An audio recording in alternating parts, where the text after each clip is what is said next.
This is Bruce Buffer, and this is the moment you've all been waiting for. It's time for the MMA-Holes!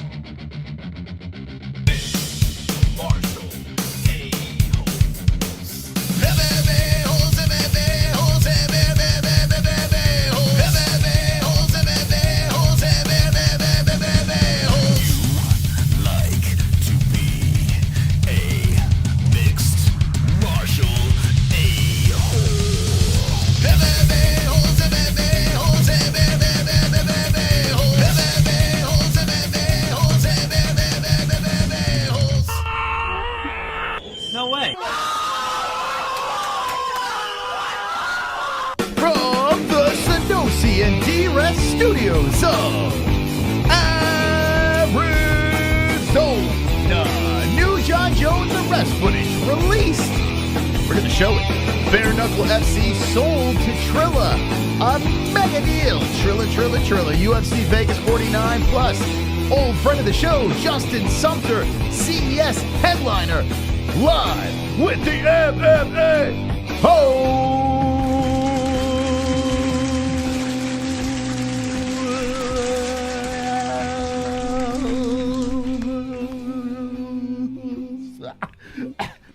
Wonderful. Welcome. Excuse me. Sorry. People give you hell because you have to get up and piss. Now you're purposely burping into the microphone. Welcome to the show. Wednesday show in full effect. There it is, UFC Vegas 49. It's this Saturday night. Makhachev versus Green going down. Looking forward to that scrap. We have Justin Sumter is going to be live on the second half of the show. But two mega stories that hit earlier in the day. Jon Jones arrest footage, which happened last year, but the footage leaked today or yesterday or whatever. And Bare Knuckle FC has sold to Triller, which was completely out of left field.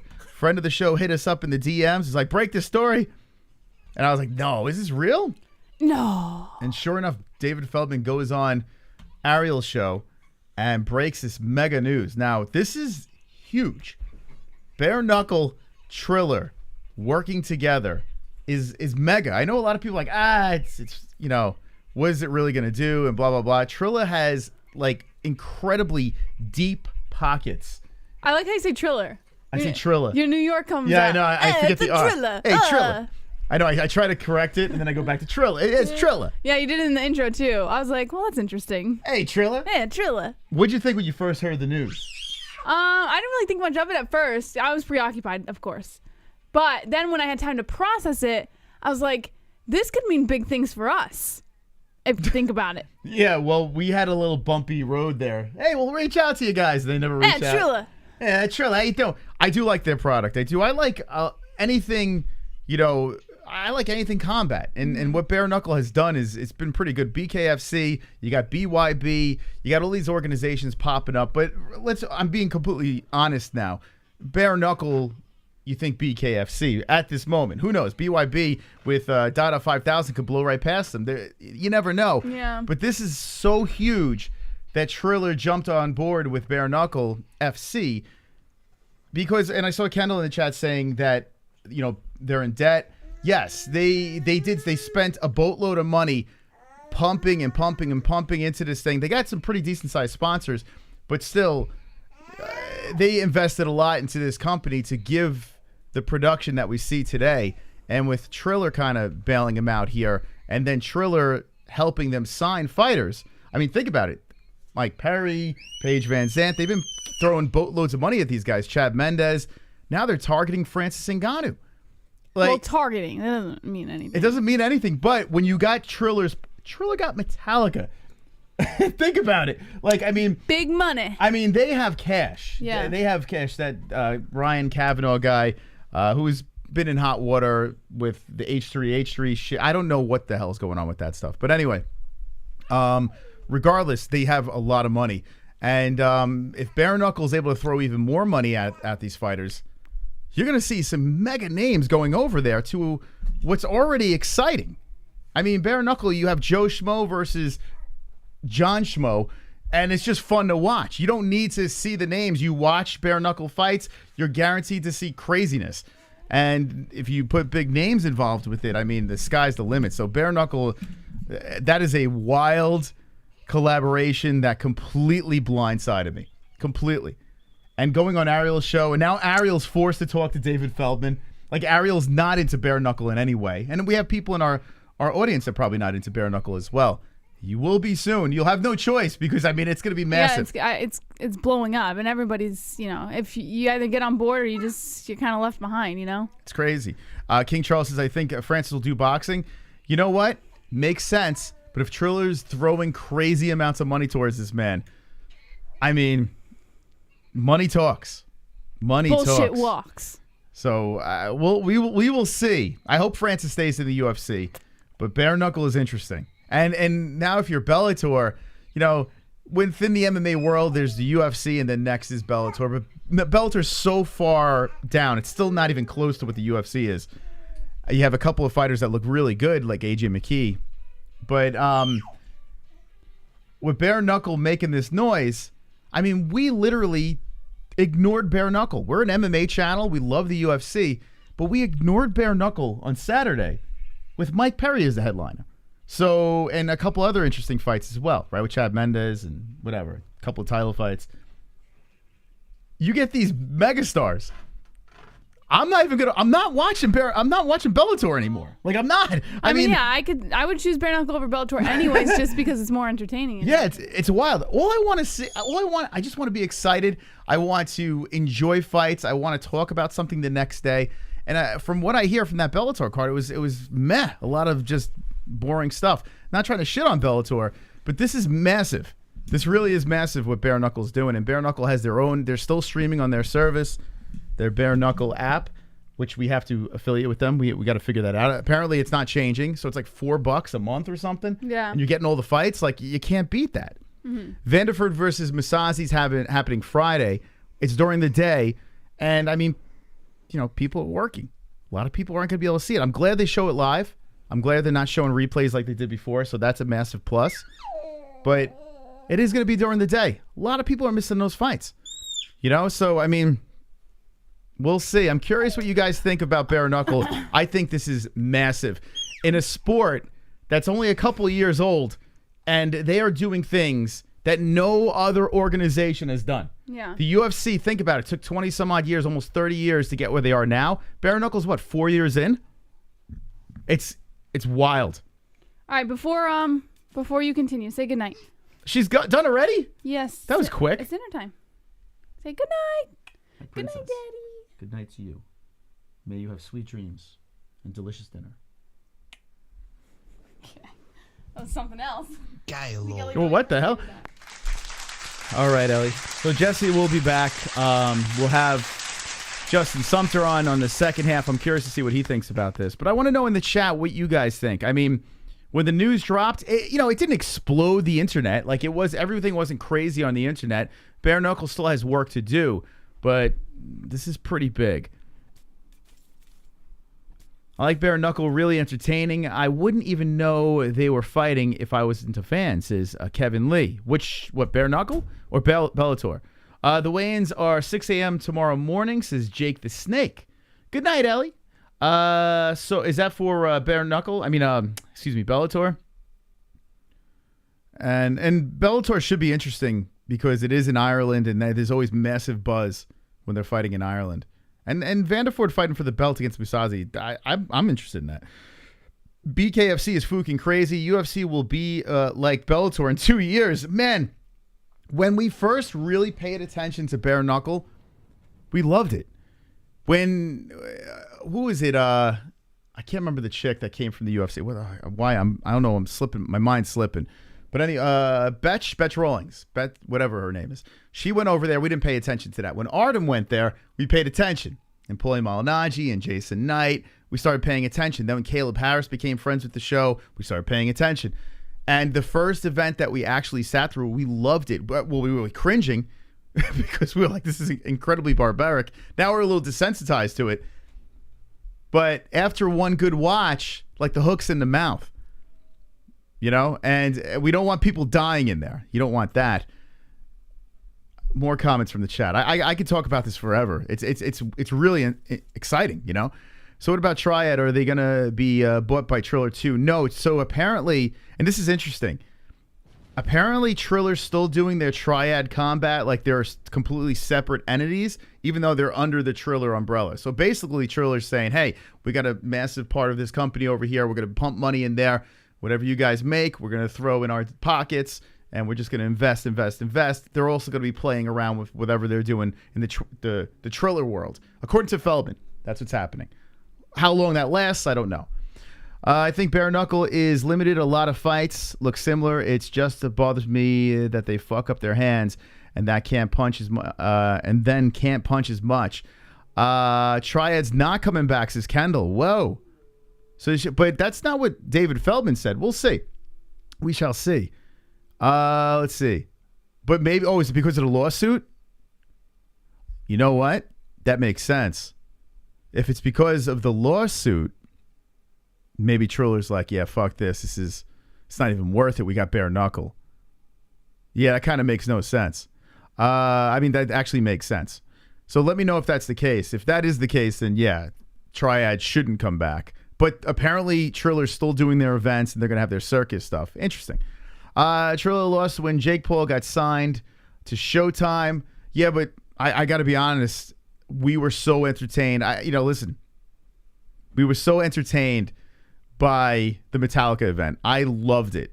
I'm not gonna, I like the guys at BYB. They are awesome. Seriously, BYB, they have a good presentation. I haven't had a good chance to give it a go though yet. So I mean, I can't really tell too much, but from what I've seen, I've liked. I like their production. I like that they started the triangle situation. I like Dada 5000 for God's sakes. How do you not like that?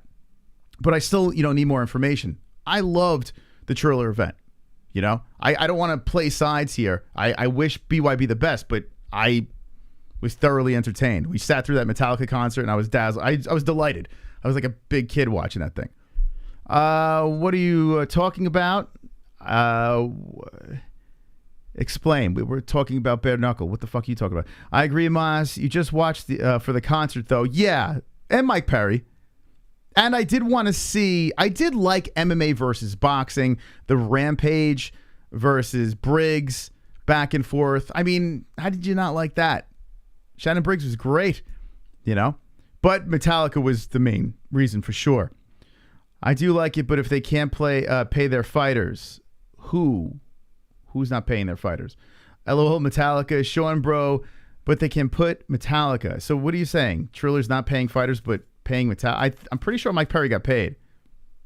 Did James Hetfield get his money? I don't fucking know. Let me call him up. Hey, James, Lars, did you guys get paid? Let's see. Watch King of the Streets on YouTube if you like bare knuckle, says it's Geofoos. I can't believe Frank Mir.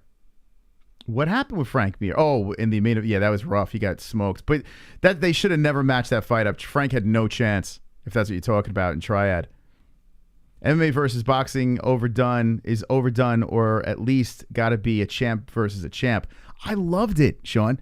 I legit loved it. I loved the fact that the undertone of the card was like, even if you didn't know the fighters, I found myself rooting for the MMA guys and gals because it gave me something to root for. It's brilliant, actually. Like, if you're watching an undercard on boxing, bare knuckle boxing, and you don't know these people, but you're rooting for MMA or you're rooting for boxing, it makes it interesting. Add up the points, bragging rights at the end. I think it's brilliant. But, some people might not be a fan of that. MMA versus boxing is the best. UFC is the shit. Plus, also the rule set is a mix between MMA and boxing, right? Like, so they're trying to mix styles that favor MMA guys and boxing guys. I dig it. So that idea I feel is good. I like the concert and stuff like that. They lowered all the craziness. The first Triller event was insane. It was just so stupid. It was just a mishmash of concert. Like, I don't know, pop stars running around. But the last one, I mean, if you're not a Metallica fan, you're not going to like it. But if you like the artist, you can't beat it. I see where you're coming from. Because the MMA fighters usually win, boxers are fake. I would pay to see wiffle bat fights. Mike Perry should start the wiffle bat league. By the way, if you're just jumping in, we're starting off with this bare knuckle thing. I'm going to get into the Jon Jones stuff as well. We have the footage of Jon Jones' last arrest. He put a tweet out that was... It's a fucking bummer, man. His life is miserable right now. But anyway, we'll talk about that in a second. But I do want to get it all out of our system. The whole bare knuckle situation. I mean, this is massive for bare knuckle. Triller, you know, they're merging together Triller's pockets and what bare knuckle has done already without that massive backing. It's scary for everyone else, you know. I don't think it's really going to affect the UFC that much at this moment here. It could down the road, but when you're looking at other organizations, I'm curious, like, how do you compete now? Like, and this is what I would like to talk to the BYB guys about. Don't get into Jon Jones without me. Well, I got to show it before Justin gets on here, so I got to show the clip and stuff, and we'll get back in when Jesse comes back around. But yeah. So, like, what's the plan?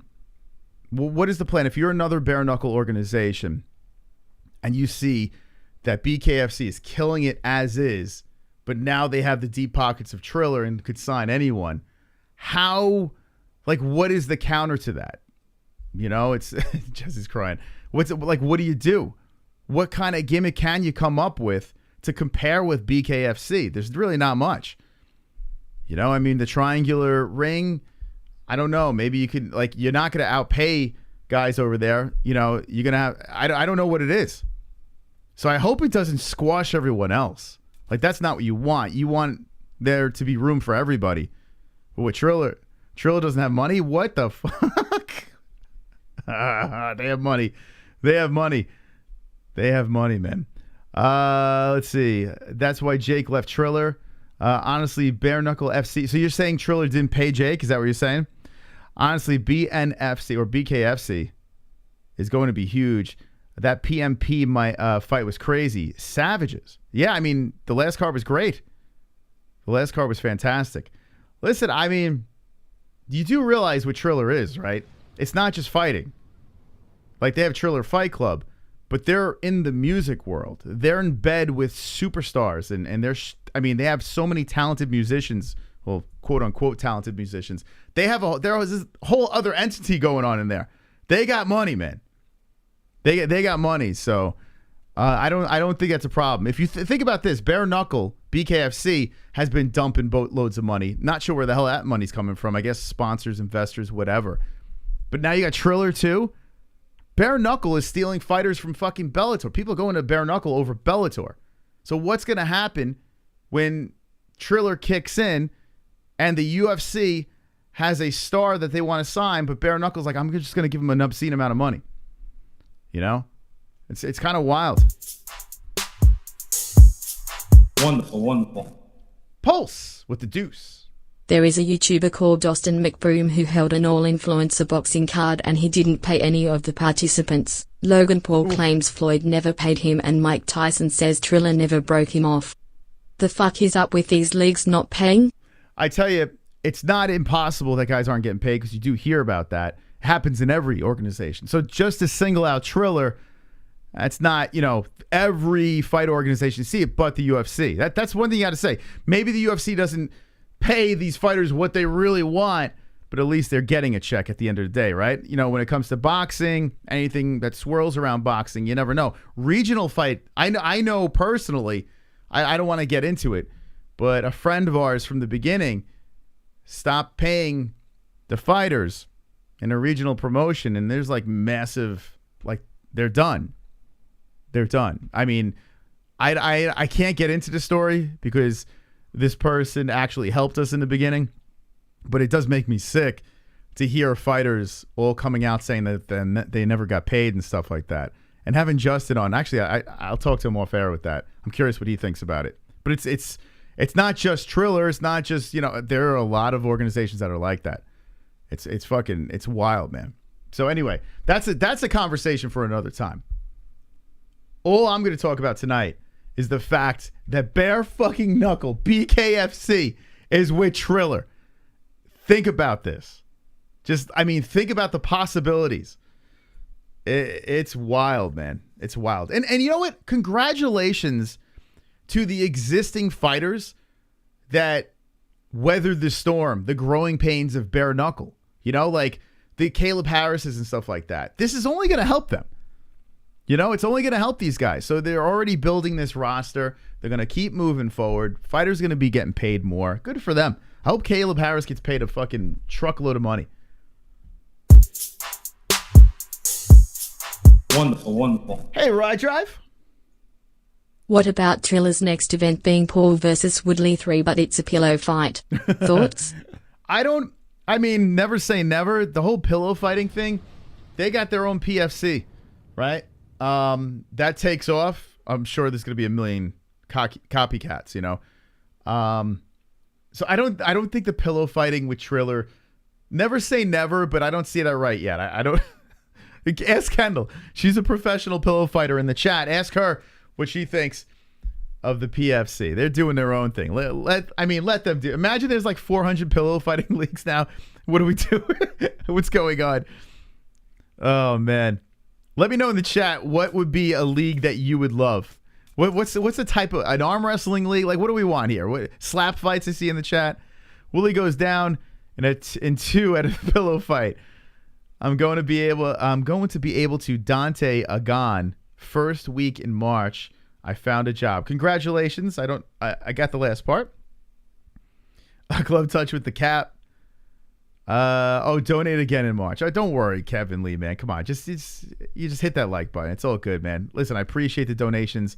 They clearly keep us alive here, but if you can't afford it, just smash the like. Dildo fighting. Windmill fighting. That would be amazing. Like a mosh pit where you got those crazies with the windmills. Just whipping them around. Nothing but windmills. I love that. Underwater fights. Yes. Yeah, come on. See, you guys here could have the next big thing. Lingerie MMA. Love that. Triller owns the pay-per-view rights to PFC. Oh, do they really? I didn't know that. The PFC is the UFC of pillow fighting. Does Triller own the rights to that? I mean, God knows what Triller has their hands in. I'm kind of wary of the pay-per-view monopoly. Oh, my God. That is a monopoly, right? I mean, if Triller... Jeez, I didn't know that. Oh, man. Nut kicking. Boner joust. Sword fights. I love to see tag team... MMA matches. Yeah, that would be... You know what? Tag team, I think there is something like that out there. That needs to happen, man. A tag team MMA match, I am 100%... Why has that not happened yet? Where is that? Tag teaming. Even in boxing. You know, like... But the MMA would be great. Imagine the theatrics. Someone's about to get submitted, right? Instead of fighting the hands, they just reach up all dramatically, right? I fuck this. Let me just try to, and then, like, you could see it slowly coming together. The fingers, the tag comes in, fucking Roy Nelson over the top ropes, bam, just starts fucking pounding on the guy trying to submit. Like, I mean, that's amazing.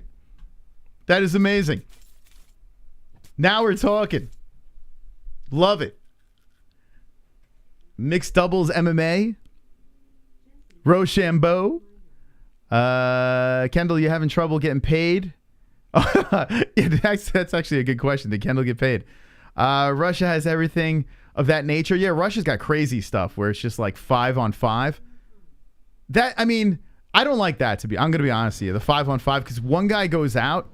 Like, if one guy goes down first, then you got guys double teaming. And that's just basically a street beating, you know?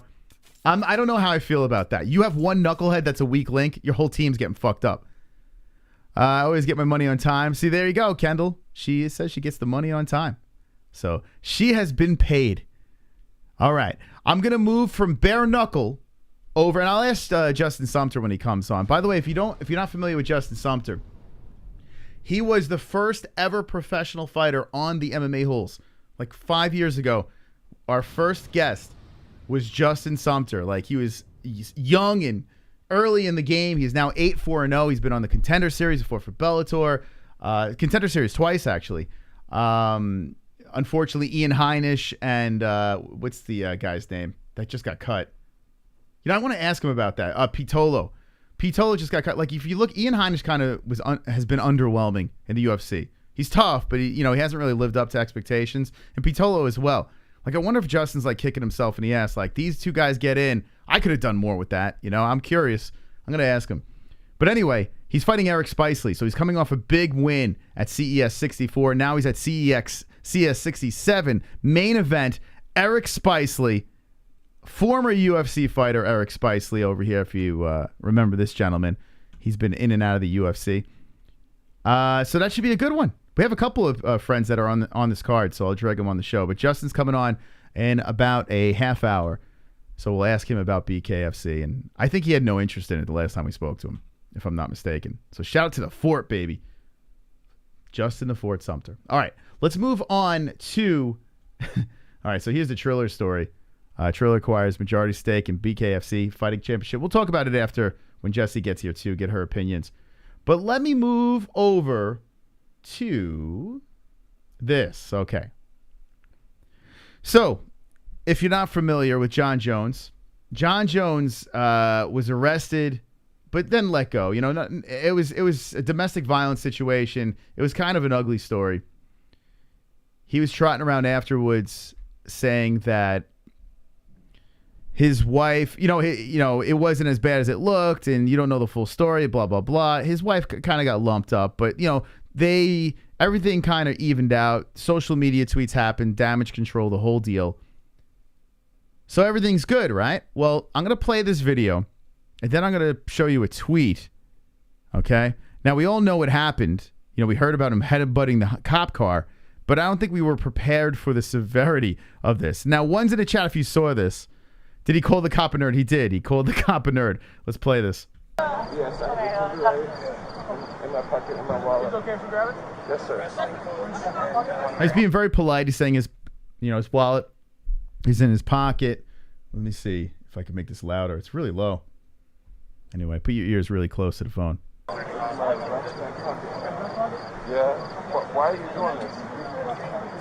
Yeah, you can stand up, man. Oh, man. This is so humiliating. I got the Hall of Fame tonight. Amen. I'm sorry. Now, listen, I am not... Okay, let me just say this. Okay? I feel incredibly bad for the guy. Now, domestic violence is nothing to take lightly. I think if this is true, what he did, which it probably is, he's a piece of shit for doing it. I don't condone this yet. I don't want to kick him when he's down too much because I think it's wrong, right? I don't think, no matter what, we're all human beings at the end of the day. This guy is at his lowest point in his life.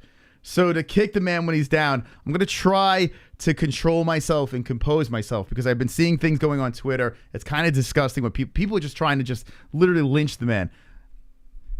Let's just have a little fun with this, okay? No malicious intent. You're going to put me on this by walking down the street. Amazing. You can stand up, man. Amazing. Do you want me to put you on something? You don't want me to get hurt. I'll grab a drink. Oh, my goodness. So there's John. Bent over. Yeah. Humiliate me, my Hall of Fame. You're a nerd. I hate you. I hate you. He calls him a fucking nerd and says, I hate you. You know what? Not for nothing. Look at these guys. I mean, he's kind of right. They are a bunch of nerds. So at least he got his money's worth with the rest. I hate you. I hate you. Oh, man. I mean, you got to be pretty lit up. What do you think's going through his head? He just went to the Hall of Fame, received, his award, the whole deal. He gets so fucking shit-faced. And now he's crying. I hate you. I hate you. I hate you. You nerd. I hate you so much. I can't. Thank you. My Hall of Fame name. What's your name? Put it on camera. Josh. Nerd. Don't touch me. please don't hurt me. Get your phone out of your way. Sir, yes, sir. You nerd. On my Hall of Fame night. Say your name publicly. Say it. Garrett what? John. Officer Nerd. Garrett. I tell you what, he's pretty funny drunk. I don't know. I mean, this is just judging from this footage. Officer Nerd. Heard me in my Hall of Fame night just because I'm big and black. And what did I do? All these officers.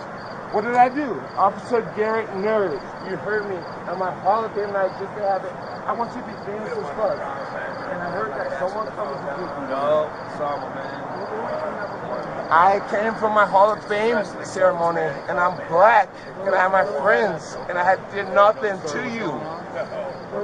Now, you're listening to this. I mean, the guy is so out there drunk. And now he's saying because I'm black.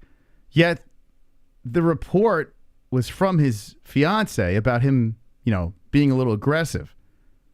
Like, it is a rough watch. I mean, if this is not alcohol, substance abuse, if this is not mental illness, I'm not trying to make excuses for this guy. But, I mean, this is a bad fucking look. It was at a ceremony with a Hall of Fame person.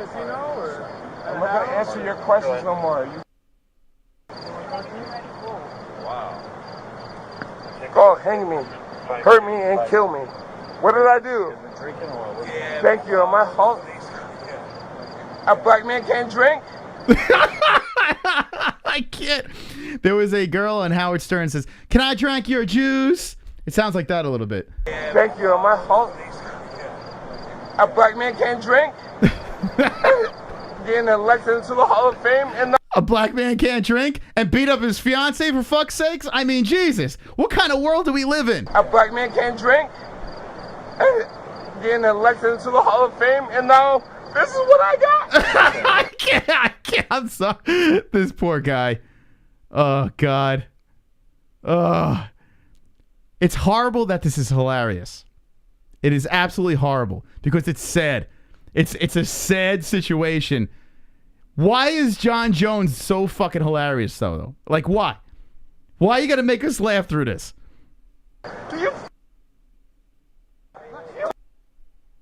Relax. Relax. You alright? You alright? Just relax. Was that guy massaging his head? Hold on a second. You alright? You alright? Just relax.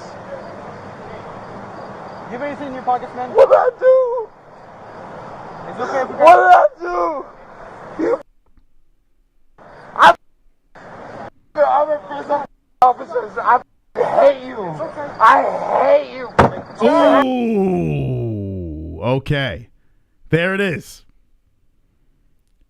He went from comedic genius to bonk. I don't know if you remember that video game from back in the day. My man almost put his fucking face through the entire car. Let's watch this again, maybe in slow motion. Officers, I hate you. I hate you. Oh! Whoa! Whoa! Okay, let's run it back at a slower speed over here. I mean, we have to, and you hear the cops like, "Whoa, buddy!" Hate you. Oh! Oh my God! All right, we're gonna run it back at 0.25 over here. Let's. This is like a science experiment. Here we go. Ready?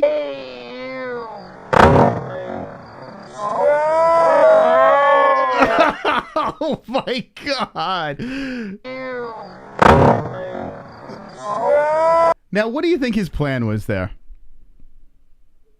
What was the plan? Just complete frustration. Maybe if I mean, this is a cry for fucking help. I mean, all his videos. There you go. Sean Hart saying the same thing, right?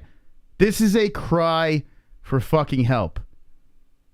Something has to be done here. I mean, Jesus. You want slow-mo again, boys? All right.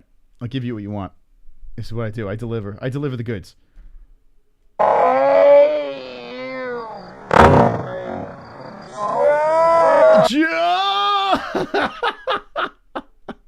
All right. Okay, that's Can't breathe, bro. What a mess. Oh, please don't, guys. Guys, please don't. Anyone call it out yet? Yeah. All right, I'm going to stop it there. If you want to watch, I mean, it's all over the internet. I'm going to stop it there. Hit the like button, friends. All right. Listen, I understand. Play the next 10 seconds. Why? Does it get worse? I understand. That's all I saw. People shitting on the man because of domestic abuse, and not just that. There are other things. The hit and run with the pregnant woman just blows my mind that he hasn't fixed himself since that. But he clearly has problems. He has issues. He's got substance abuse. There's no doubt about it, right? So when you see that, no matter how rich you are, no matter how famous you are, or whatever, or he's a cheater in the sport, this and that, people throwing that things out. At the end of the day, he didn't kill anyone. He didn't. I mean, he's done some pretty fucked up things, but he hasn't done it to the point where, you throw him the death sentence. You know what I'm saying? And thank God. He's a human being.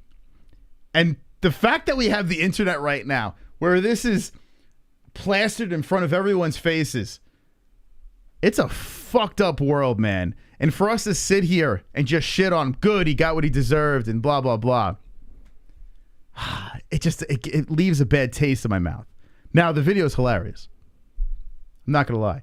Watch it all in slow motion. I mean, it is funny. I don't know if there's really anything more besides in front. I didn't do nothing. Yes, sir, please. I just got the car. Could you imagine what his head feels like right now? One of our patrol cars on the precinct. John, all my friends are brothers. You need to chill out. You understand? Yes, sir. I don't have this in my car. No cut car. Yes, sir, I am. We'll get you on video doing this. No cut. Keep it moving. No cut. Where are your keys? Very stupid. Please, baby, don't do that. Don't hurt me. You did it, sir. Yes, sir. That's your video. He pissed off the cops. Yes, sir. Get him call. Yes, sir. All right, so yeah, he's all right. He's gonna live. Yeah, right, that one girl. I mean, listen, funny is funny. At the end of the day, there are some very funny, comical moments in there. So we can laugh. We're allowed to laugh at that. But to just throw it in the man's face, and here's why. Here's why it gets, and I don't know if the tweet's still up, but here's why it gets a little bit more uncomfortable. Oh no, he took it down? Oh, I should have screenshotted it. Okay. Motherfucker took it down. I knew it. I should have screenshotted that shit. I knew that shit was going to self-destruct. I'm sure I could find it somewhere. Tweet was deleted by author. Motherfucker. Doesn't exist. It's okay. I'll get it. Man, imagine if he lied about this shit. Well, let's go to our friends at MMA Island. Officer Nerd. You know, a lot of people could be saying Officer Nerd. Here's MMA Island. And shout out to, go follow them on Instagram, MMA.island. Okay. Okay, so this is the tweet that he put out earlier today, but got deleted, which is interesting. I'm curious, do you think he's full of shit? My fiance left me about 2 months ago today. Today she finalized that she won't be coming back. If you are a Jon Jones hater, have a toast. I feel like shit. So, the fact, when this tweet came out, I actually did feel a little bit bad. I was like, oh man, this is fucked up. But he deleted the tweet. So do you think that this is a bunch of horse shit? Oh my God, dude. What is going on? What is going on? You know what I feel like doing right now? You know what? Because he deleted it. We'll get you on video doing it. Because he deleted it. I hate you. Officers, You know what? I hate you. I hate you. If you want to delete the tweets on us, Officers, I hate you. I hate you. okay, take that, John.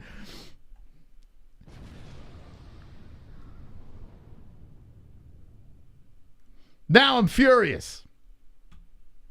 Maybe he's embarrassed. I don't know. I saw that in the chat. Maybe. Phil Cute might delete later. I mean, you gotta leave it up, man.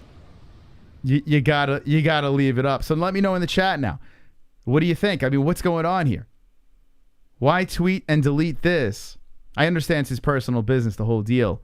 But now it seems like the fiance was like, hey, I'm not going anywhere. You have kids. Like, what are you doing? Or maybe she's like, I am going to. Just don't air out our shit. Who knows? Oh, what a mess. What a mess. This is crazy. See what the chat says.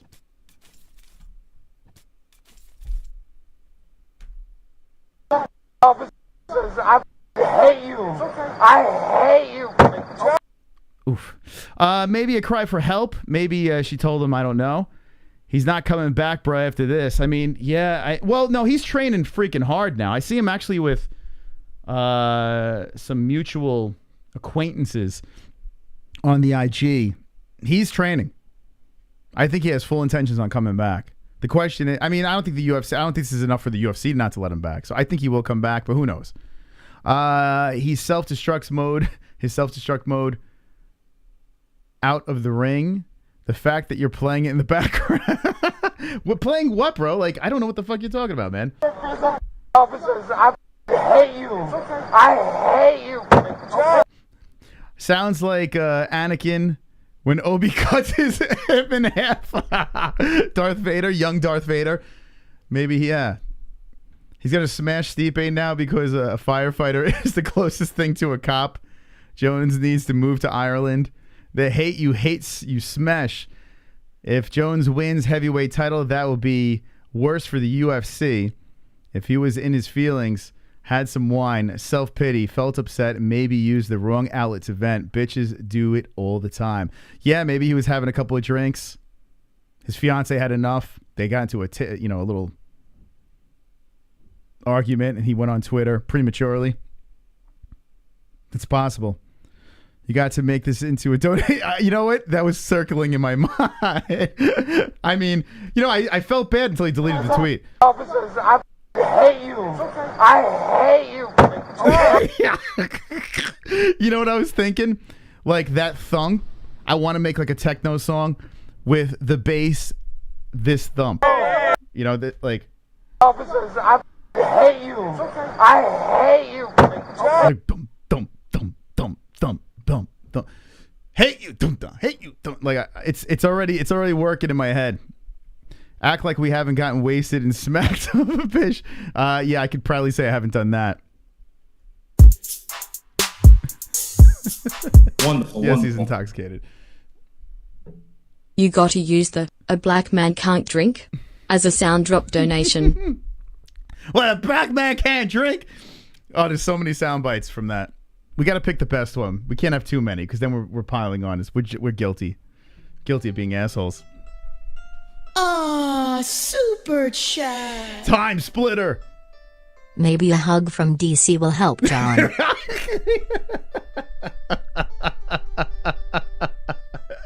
DC, what do you think? I mean, I don't know if he has much to say.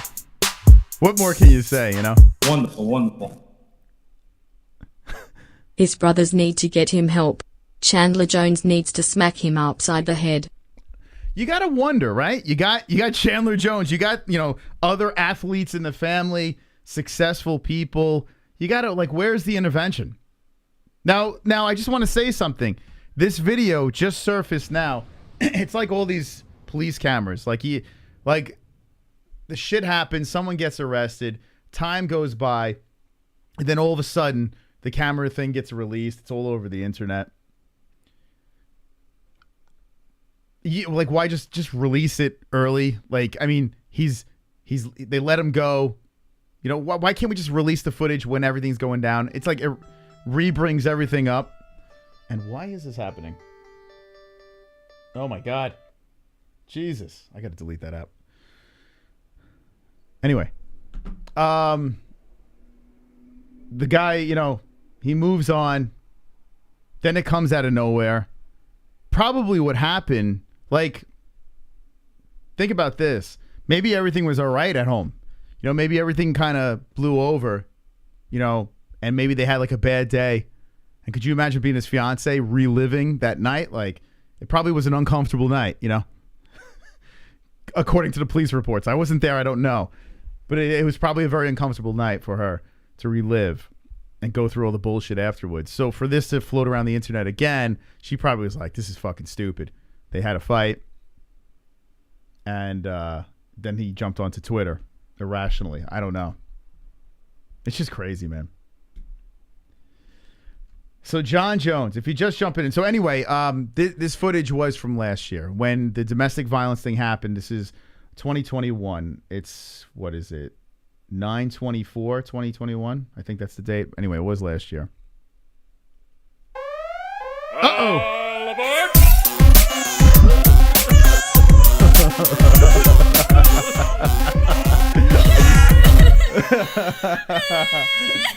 Oh, God. I just read something in the chat.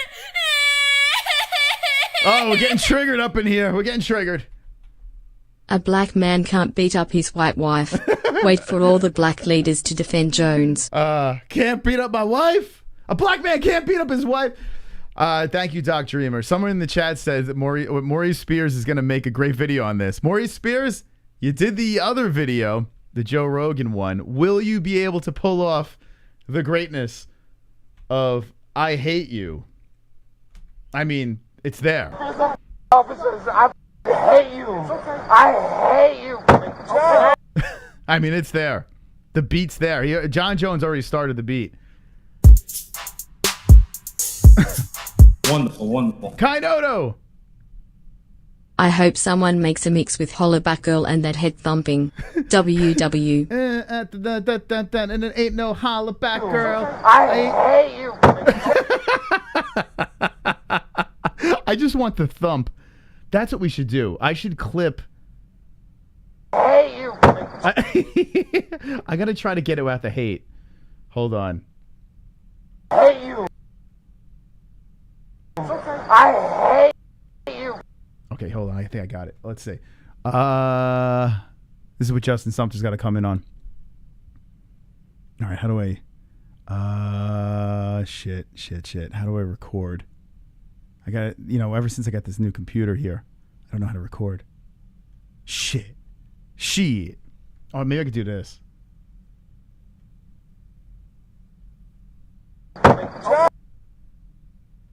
Okay, let's see. Let me see if I can pull it up over here. I got to get that fixed.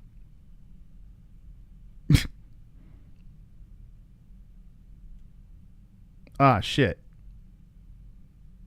Did I get it? All right, well, after the show.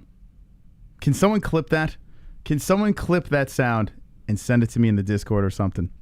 Can someone hit that for me? Apparently I'm having issues here. Yeah, I'm going to play the sound again for you guys. But I just want the thump. I don't want I hate you. I just want the thump. Officers, I hate you. I hate you. I just want the thump. Just the thump. We got to fucking play that thing. You know?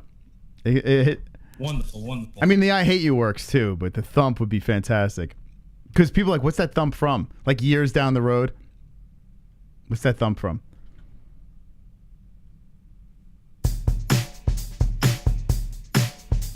I've got a smartphone and I need a time machine.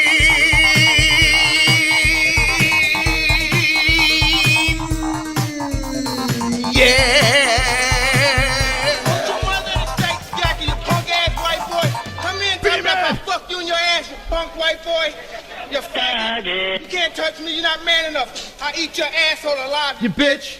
Fuck you, you hoe. Come and say in my face, fuck you, ass for everybody. Bitch. You bitch. Come on, you bitch. You scared coward. You're not man enough to fuck with me. You can't last 2 minutes in my world, bitch. Look at you scared now, you hoe. Scared like a little white pussy. Scared of the real man. I'll fuck you till you love me.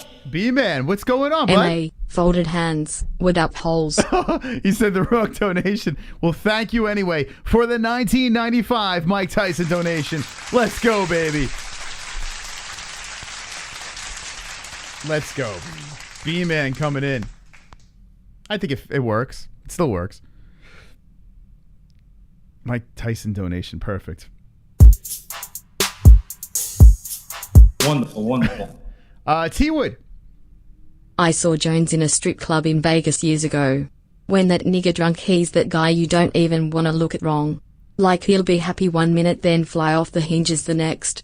He needs to get back in that rehab. Wow, that's from actually Tyron Woodley. Look at that. Thank you, Tyron Woodley. Man, hanging out. You were supposed to do the Anzalone. Yeah, that's a wrong turn right there. He wanted the Anzalone donation, and he went with Time Machine. All right, both fantastic donations. We're going to have our buddy Justin Sumter on after these quick messages, so hang on, hit the like button. This man has fought all over the place. He's fighting in CES. I want to get his opinions on the situation. Friend of the show, looking forward to catching up with my man Justin. So after these words, we will come right back.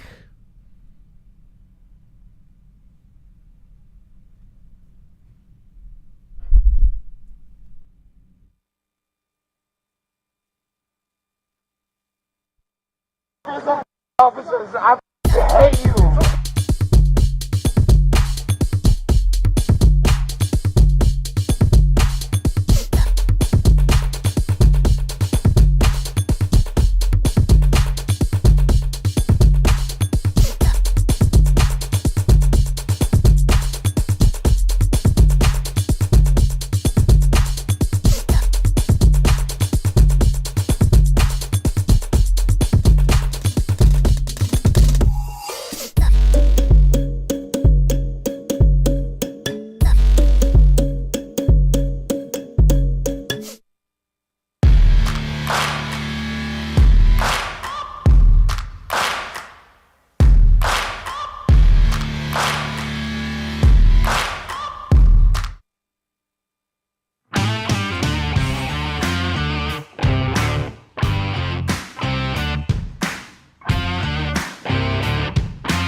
Let's be honest, when it comes to underwear, there's nothing more important than comfort. Why empty your pockets for generic underwear that loses comfort, quality, and style when you can slip into a pair of Sheath and get even more out of your daily wear? With Sheath underwear, you can treat your jewels like royalty as they are given their own private sanctum, keeping them secure and you in a state of bliss. Get 20% off Sheath now using promo code MMA-Holes. That's MMA-HOLES with the link in the description below. And for the ladies? Absolutely! Sheath isn't just for men. Ladies can now experience Sheath's style, comfort, and functionality too. Sheath for women is crafted using a signature modal elastane fabric blend for form-fitting breathability that will not affect the natural pH environment or the microclimate of the skin while producing that long-lasting, unimpeded comfort. Use promo code MMA-Holes, MMA-HOLES for 20% off at sheathunderwear.com.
All right. Thank you to our sponsors for supporting the show. I want to say a big thank you to everyone that dropped a fucking donation tonight. We're going to get Justin Sumter on the horn right now. Super chat. Got a super chat coming in from Zen.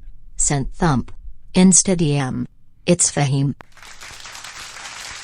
Wonderful, wonderful. Oh, you sent it via Instagram? Okay, hold on a second.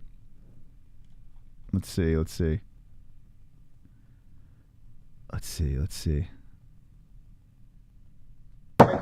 just all right, I'll clip myself out of there. I'm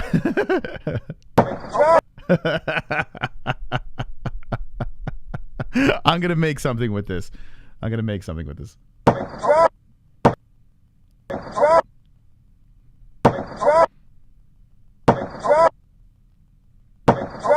Very nice.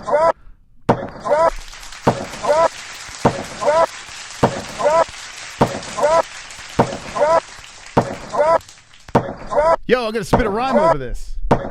My name is Mystic Moss, and I'm here to say, Jon Jones got hit.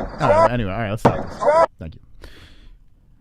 Got to get a better rhythm than that. Okay, thank you, my friend. Appreciate that. Look at that. That was fire, right?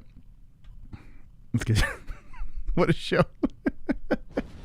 What a show we run over here. All right, let's call Justin. Poor guy's getting involved in this. Oh my God. All right, ladies and gentlemen, we are bringing to the show one of the greatest fighters to ever step foot inside of a cage. This man is not only the best of all time, he is an MMA hole. He is Justin the Fort Sumter. Let's go, baby. Wonderful, wonderful. Welcome. Hey, what's up? How you doing? I'm doing great, and I am very excited that you are headlining the next CES card. How pumped are you? I'm super pumped, man. It's in Connecticut, and it's a long time coming. I wouldn't say, I was kind of expecting it, but I was kind of expecting. I haven't lost in CES. I think I have the longest winning streak in CES with 5 fights in the middleweight division. So, and I'm a mainstay in New England MMA, as you can see in the rankings that they just put out. I'm #1. So, about time, CES, Yeah, I'm going to pull up the rankings right here, and here it is. Justin Sumter at top of the list. Very exciting. I keep track of you on social media, creep out and see what you're doing over there. And you have been really putting in the work here. You're never quitting. And I see a ferociousness inside you. I mean, this is a whole new man for 2022, huh? Yeah.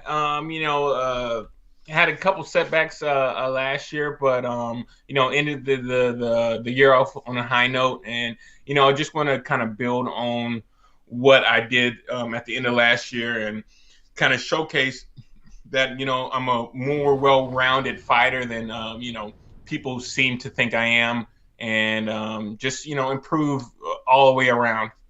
Now, I see that you're doing some striking at a different gym. Are you still with FAA, or are you spreading out the work? Yeah, just splitting it up. That's a boxing gym, Champs in Danbury. Real good guys. They have like some of the best boxers in Connecticut come from there. And so, just mixing it up a little bit, working on my hands, sharpening some things up. Now, for those of you who don't know, Justin Sumter's 8-4-0. He's fought in the Contender Series twice. He fought in Bellator multiple times as well. CES, he's been all over the place. We've seen him throughout the MMA-Holes career. We've grown with Justin, so I feel like there's this bond. You are the first ever professional fighter on this show, so it's always a pleasure to have you back on here. I got to ask you a question. Jon Jones, did you see the video?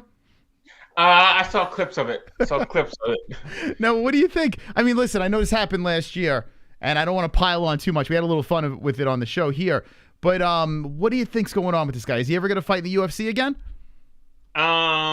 Probably. I don't know exactly when, but definitely, that's a pot of gold just waiting for the UFC. per se. You know, I would say some of the viewership would kind of go down a little bit, but he's still going to bring the big numbers. You know, everybody wants to see him fight again.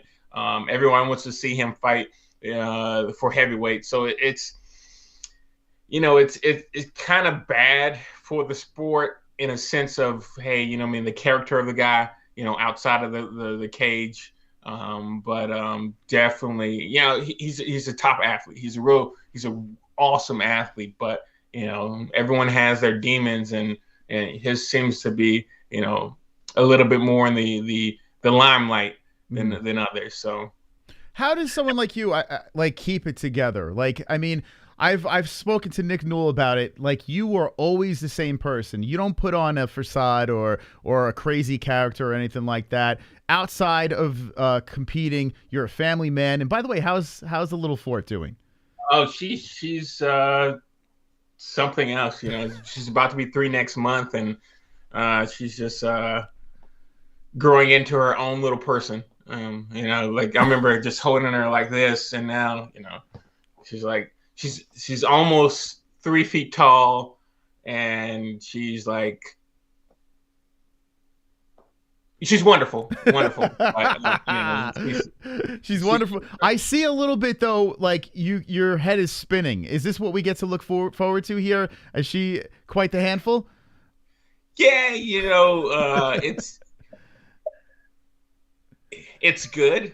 It's good. And sometimes it's not, but the majority of it's good, you know, like, so, you know, once, like, yours is, she's not really running around and telling you no, and I'm not going to do that, and you know, you go to bed, and so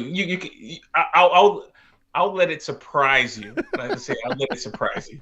I'm dreading it. I see her now, like, she's starting to stand and she's getting ready to walk, but she's in everything. And all I'm thinking is, as she gets older and gets more mobile, it's going to be horrific. Like, how do you keep her? Yeah, I remember the first time that she was able to, because usually if she was trying to run, I could grab her and take her. You know what I mean? Hey, stop. But I remember the first time that she moved, and I wasn't quick enough to grab her. That was, you know, kind of the beginning of, you know, not the beginning of the end, but beginning of a new chapter in our experiences. Today, we found a little chip in her tooth. She has little baby teeth that are coming in. There's a chip. I'm like, what?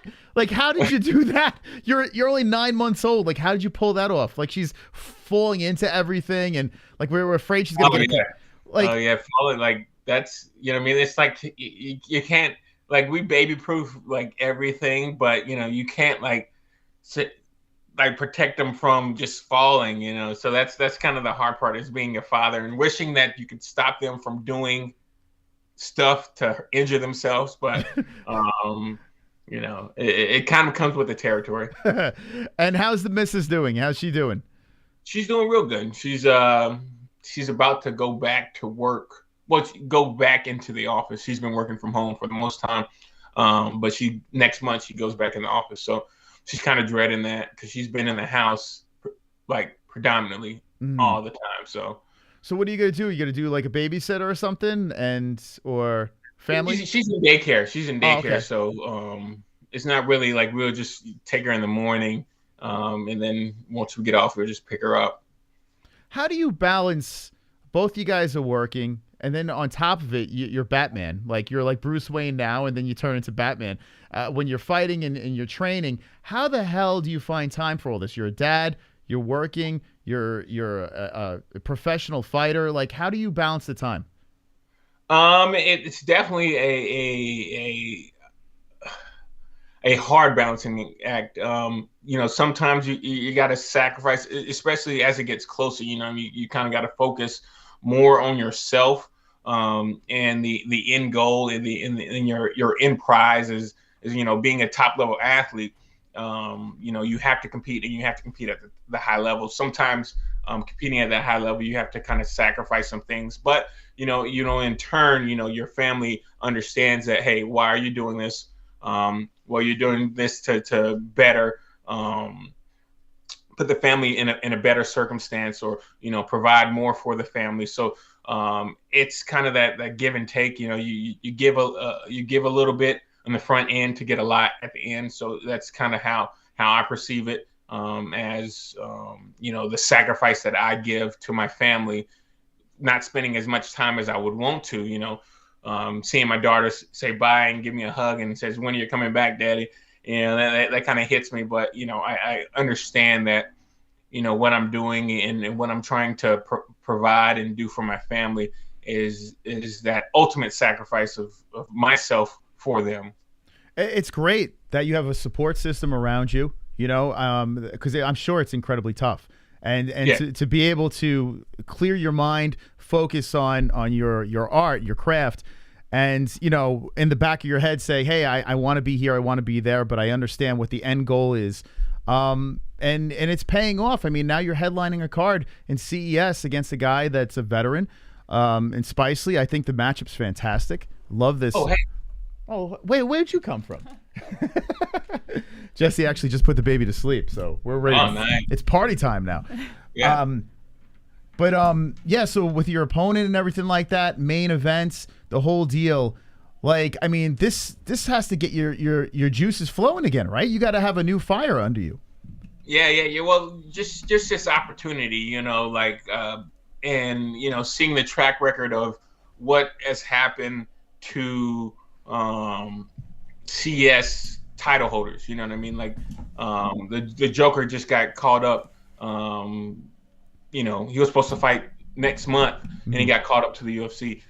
So this it kind of puts that more urgency into the way I train, the more tenacity when I train, just to go out and have a awesome performance, but not only have an awesome performance, but showcase my skill and showcase my worth, because that's kind of what it boils down to is, hey, I could win the fight, but if it's not exciting, if it's not a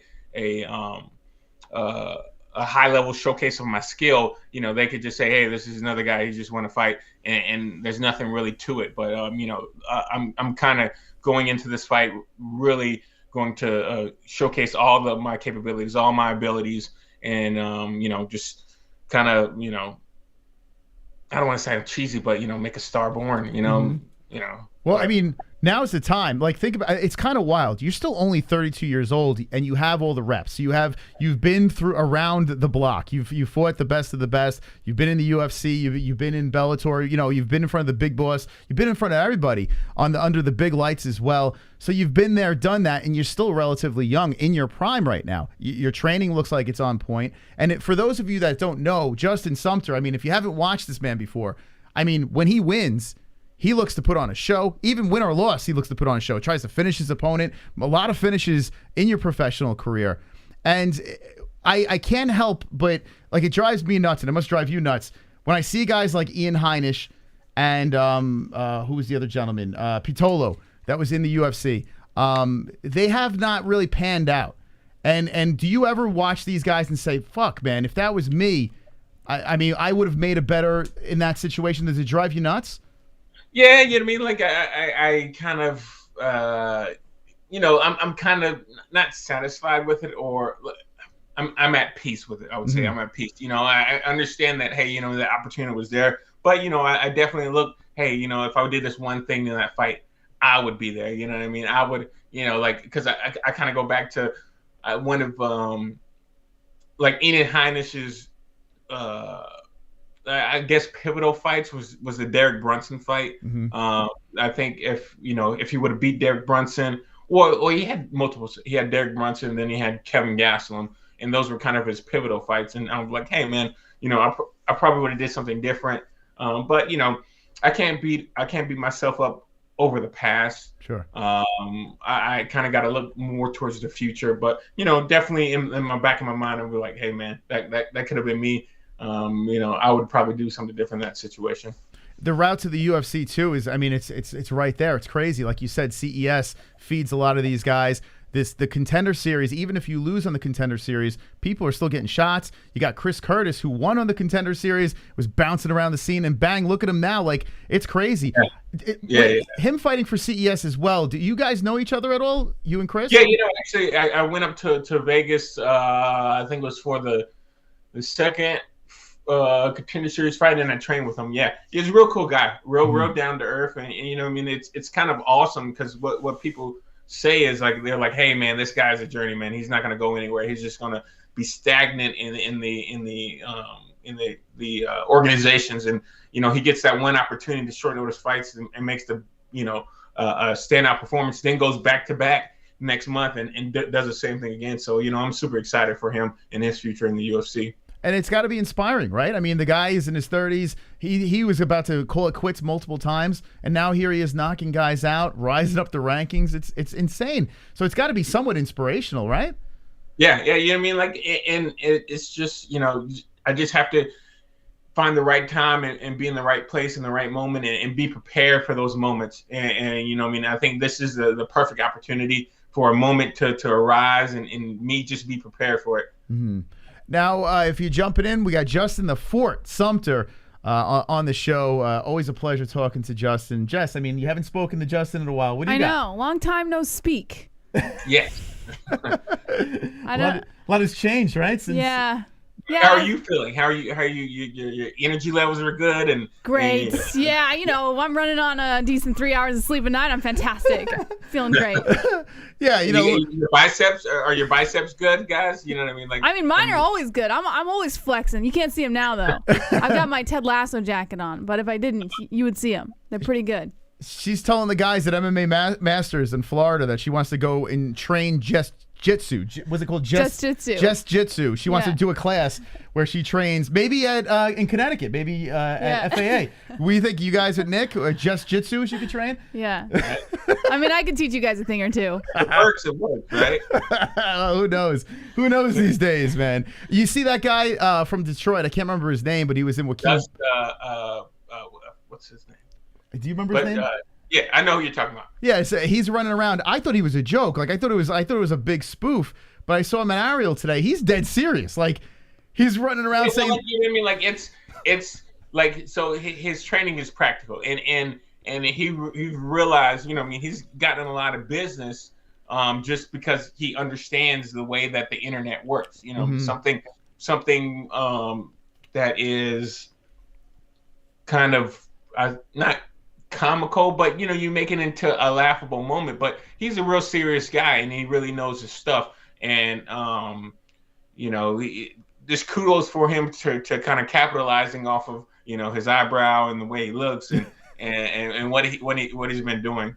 Yeah, it's wild. I think Buckley, he hit it out of the park with that one. Not only does he get the win, but now everyone's talking about him. He's going around saying that he wants to fight guys with the same amount of followers or more, which is a brilliant move. Like, I think if you're in the UFC, that should be like that. I mean, why are you going to fight guys that no one's talking about? It's tough to make that extra money.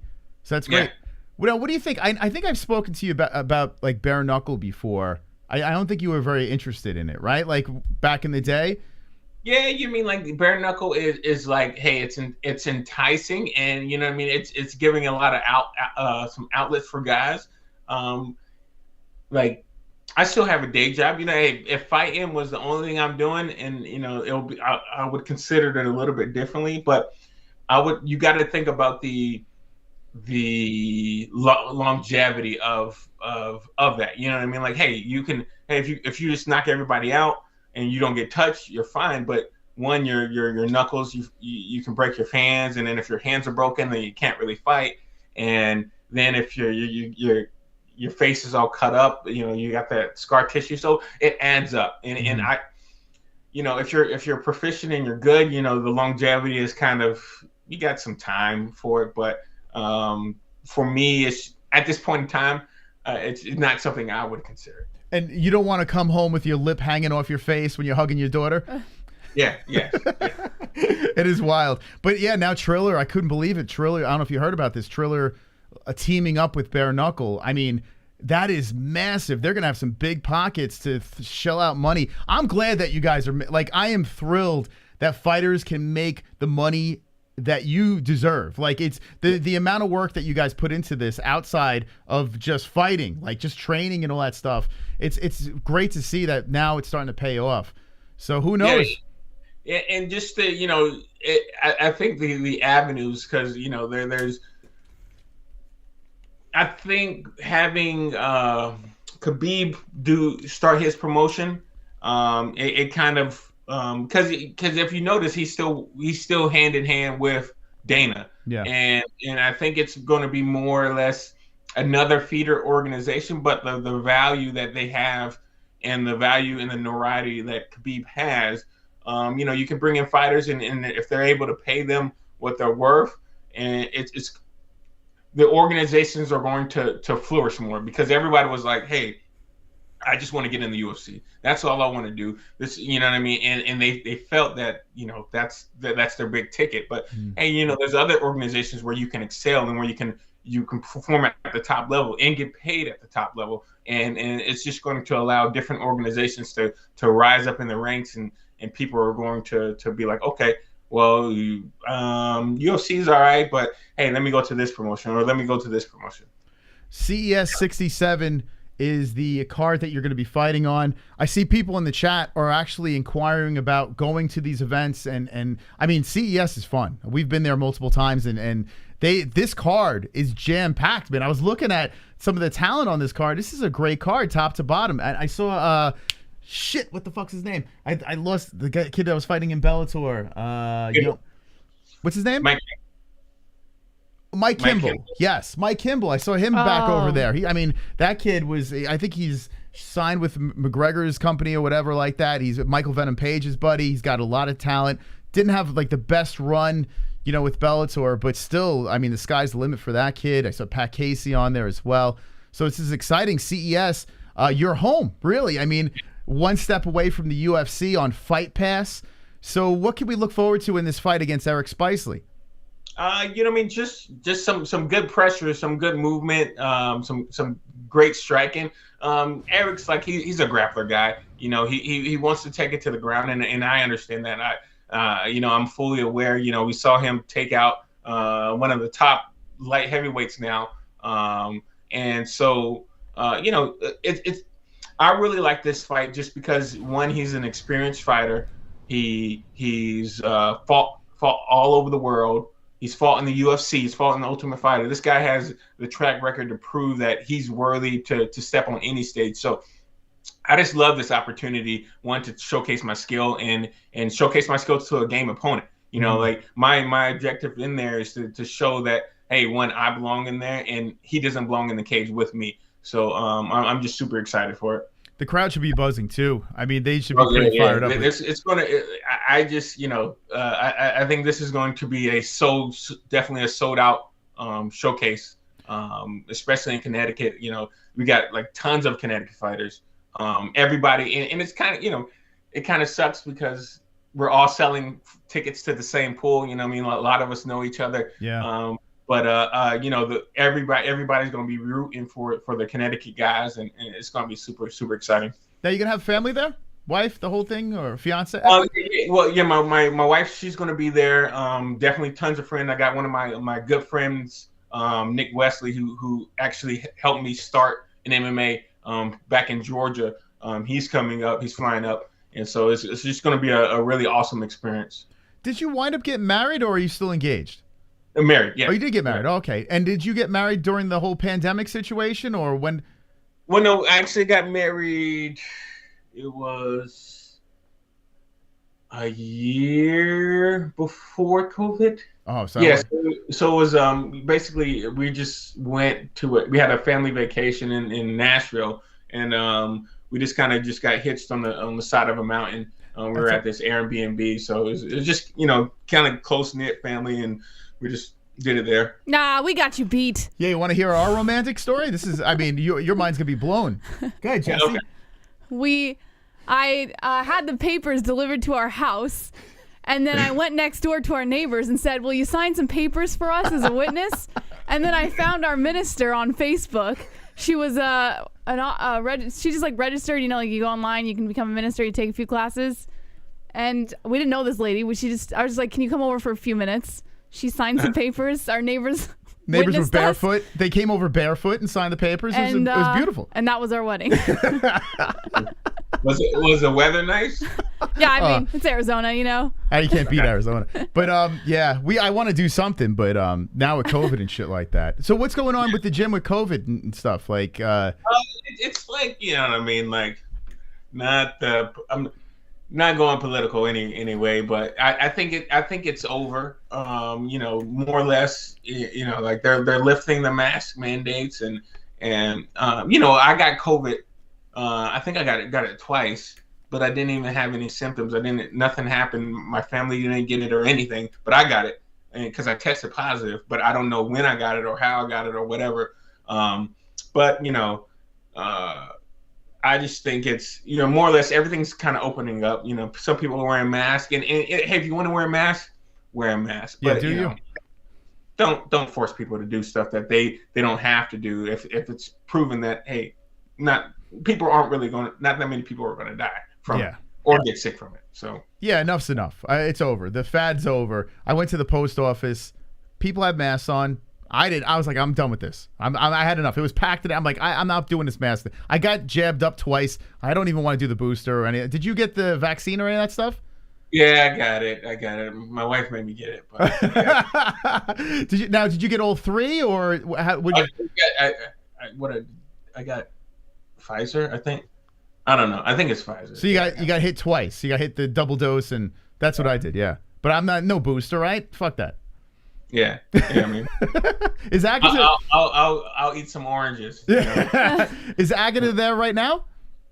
She's upstairs. Oh, okay. I was gonna say. I was gonna have you. We've been having double dates on the show, so you know, next time we'll have a nice dinner. Anyway, so that's great. So yeah, that's all. You know, it is what it is with that. What's going on with CES? Like people ask this all the time, so I figure I'll ask you. You know, UFC has USADA. And all that testing with the steroids and stuff like that. Does CES test for anything? They test occasionally. Like my teammate Eddie, he got tested last fight. But yeah, I mean, I don't know what they're testing for. But yeah, they do have tests. Okay. But it's kind of sporadic. You know what I mean? I've fought for them 5 times and I haven't been tested. But I've known a couple people to have tests. So. Mm-hmm. So if Eric Spicely comes in there looking like Lou Ferrigno, are you going to be like, wait, hold on a second here? Yeah, I would question that. Definitely, I would question that. Let me show Eric Spicely over here. I mean, he's known for his amazing physique, right? Anyway, so this is interesting because we just watched Bare Knuckle and Chad Mendes comes in, and I mean clearly. He was just shredded. I mean, you're in amazing shape yourself, but you've always been in amazing shape. And Chad Mendes always had a great, you know, physique as well. But he came into Bare Knuckle looking like he couldn't fit through the door. And I'm like, come on. Now, me personally as a fan, being selfish, I'm like, fuck it, let them all do steroids. I don't give a shit. Like, if that's what you want to do. What are your thoughts on, like, testing, steroids, cheaters, non-cheaters? What are your thoughts on that? Well, you know what I mean? Like, you have to think about it in this aspect. So if we're going to say we're going to go in a fight, right? And I have 2 hands, you have 2 hands. Now, if I have a knife in this hand and you still have 2 hands, I still have 2 hands and I have a knife, who's likely more to get injured from that, our interaction? Would be you, right? Because you have the knife, even though you still have 2 hands, but you have a knife in your hand. Mm-hmm. So you have to kind of think about it like that. You know what I mean? Like, hey, granted, like I might know how to defend myself against, you might know how to defend yourself against knives, but that puts you at a higher disadvantage because when I'm fighting with an additional weapon, with steroids, you know, like you might be able to get the biggest, you might be able to get the strongest, even though you might not win. You're still kind of giving yourself an upper hand against somebody that's, you know, clean and natural. So, and plus you're putting your body against someone else's body and, you know, ultimately you can hurt someone severely. I can hurt someone severely right now, but if I was juiced up and I can, you know, punch 5 times harder, it kind of puts them at a higher disadvantage. So, you know, I kind of frown upon it, you know what I mean? But the system, the way they have the system set up, it's kind of, you kind of have that ability to kind of bypass some of the safeguards. Yeah. And I just think it's more of the you got to do right. You got to have that internal compass to say, hey, I mean, this is not right. I shouldn't do this, but everyone's compasses kind of go the different way. So you can't really, Yeah, I just want to make you uncomfortable for a second. Thank you. Have you, in your career, faced an opponent that you felt was on steroids? Like, there's got to be something going on here.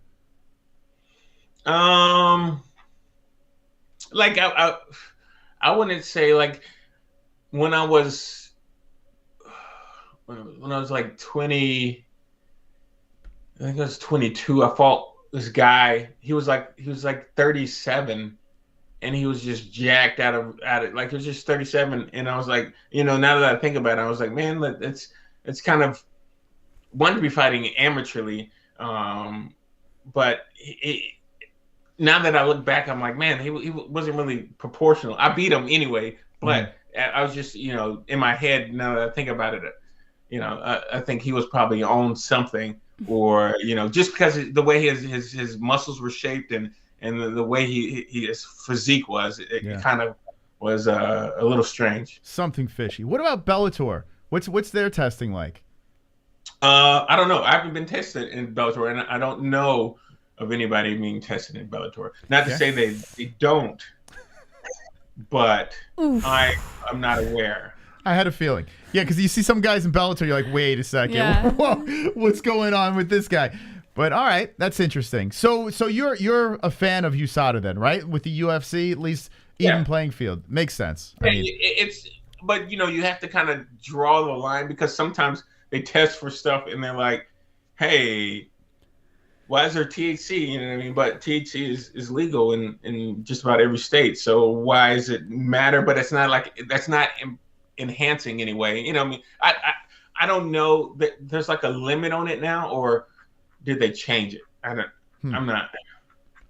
I thought they changed it maybe. I got one more, and then I'm gonna get off the steroid thing. Adesanya, like, everyone's running around. So annoying. They're talking about his nipple hanging off his body over there. What do you think? Do you think there's some foul play or no? He could have had a bad accident as a kid, and he's riding a bike and he falls over the handlebars and it ruptured his titty, and now it hangs off. I see, guys. There was a story. Smiling Sam came on and was telling a story about how Sean Strickland, right when they do the fighter prep, like USADA comes in or something like that, and talks to the guys behind the scenes. And Sean Strickland says, well, what about Israel Adesanya? And starts going off on Izzy, like him with the steroids. And this is like, there's no fans, there's no media. It's just he's amongst his peers going after Israel Adesanya. What do you think about a guy like Sean Strickland that's just out of his mind? Hey, man, he's just that character, what I mean? Everyone that kind of knows, or knows of someone that, hey, he just speaks his mind, what I mean? Whatever kind of goes to in his head, he's like, hey, man, like, if you say something, I'm going to kill you. I'm literally going to kill you. And he's just a character, I mean? He's a cool guy to watch, and I kind of like his fighting style, I mean? He kind of brings his personality into the cage, and a lot of people, what they do is, hey, they fight, and then they kind of relax and then go out. He's just kind of kill tone, I mean, whatever he says outside the cage, he's going to say in the cage why he's fighting you, and then afterwards he's still going to say the same thing. So I kind of like his attitude. Yeah, he's kind of refreshing, right? Whatever comes to his mind, he just says it. He's very truthful. You may not like it, but it doesn't matter. Yeah, I mean, I always tell people, surround yourself with people like that so no one's bullshitting you. Like, they are what they are. And that's like Nick Newell, actually. He's not like Sean, but he's very blunt, right? He's like, whatever's on his mind, he says it. That's refreshing. Like, why do you want someone lying to you all the time? Yeah. Yes, men are the foundations to a faulty building. You know what I mean? Like, if someone's just saying, yes, hey, that's a great idea. Yes, you should do that. Yes. You can't really depend on them. You can't really confide in them.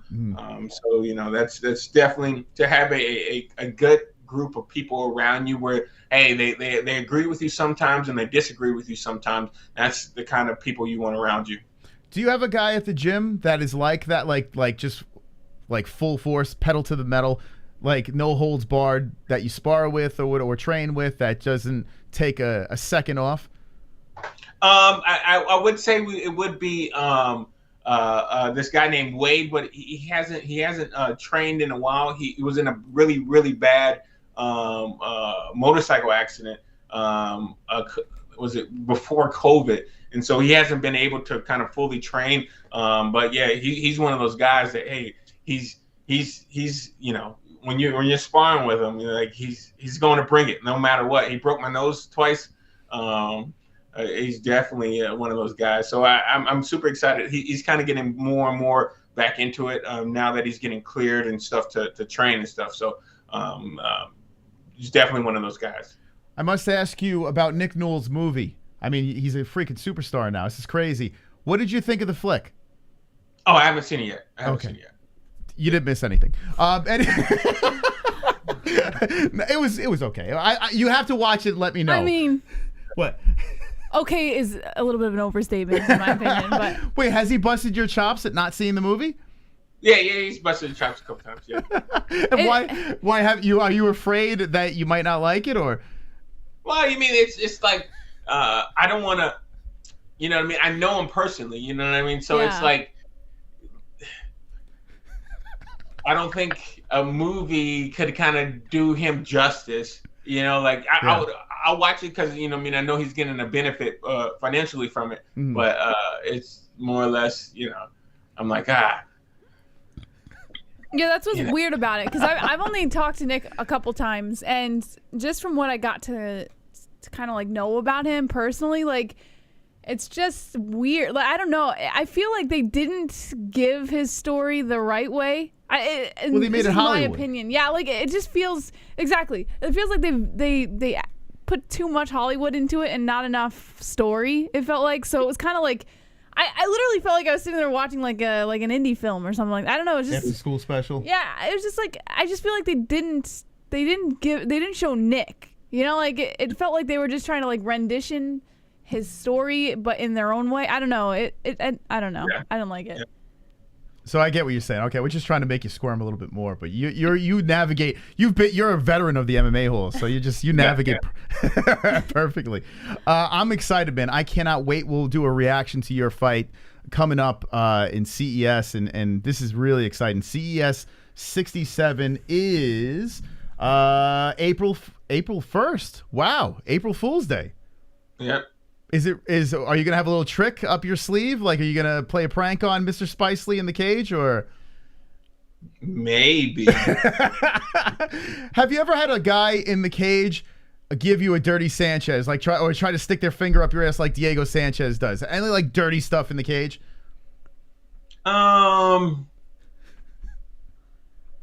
He has. Look at that face.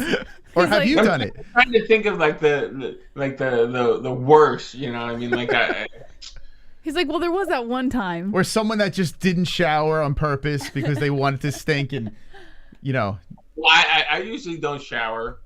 I usually don't shower the day of the fight. Okay. But is it a strategy? Like, is it like no deodorant? Really, you know what I mean? Like, cause it's just like I don't even know.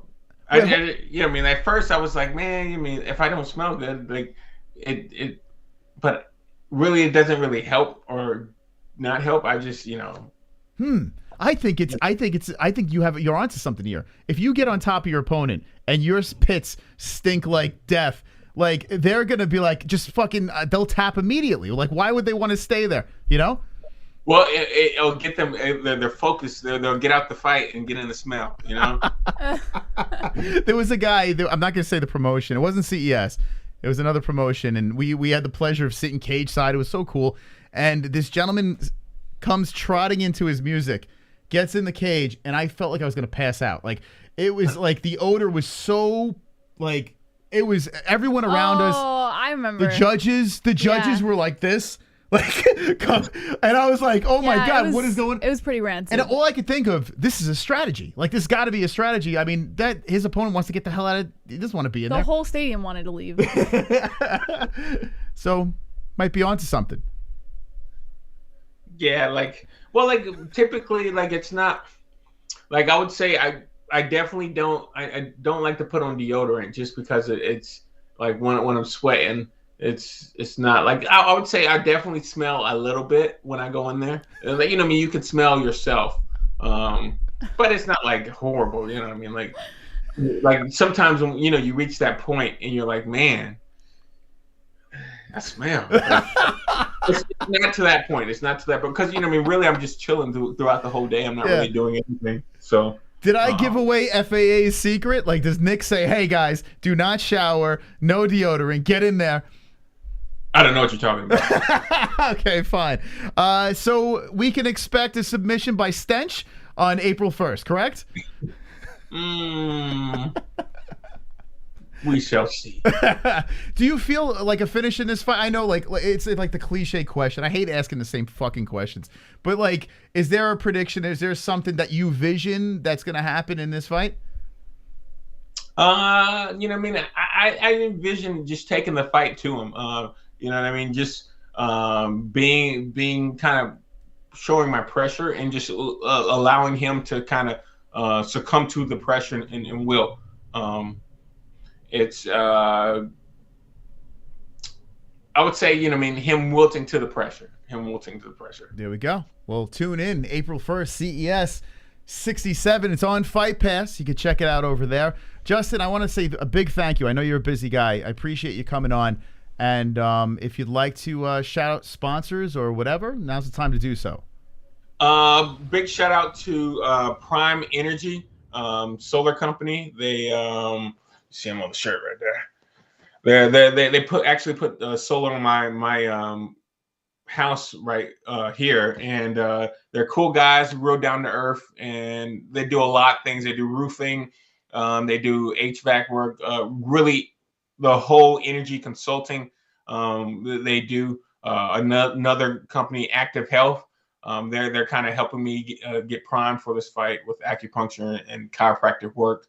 The RAC, FAA, Fighting Arts Academy, Notorious Nick Newell, Conquer Athletes, and Wash and Wag, Pet Grooming. Awesome people there. They my dog passed away, but when I had my dog, I always used to go there. They helped out a lot. So those are my sponsors, and you know, I'm also looking for upcoming sponsors. If anybody's interested, you know, you can reach out to me at Fort Sumter MMA on Twitter or Instagram, and definitely look forward to showcasing my skill April 1st.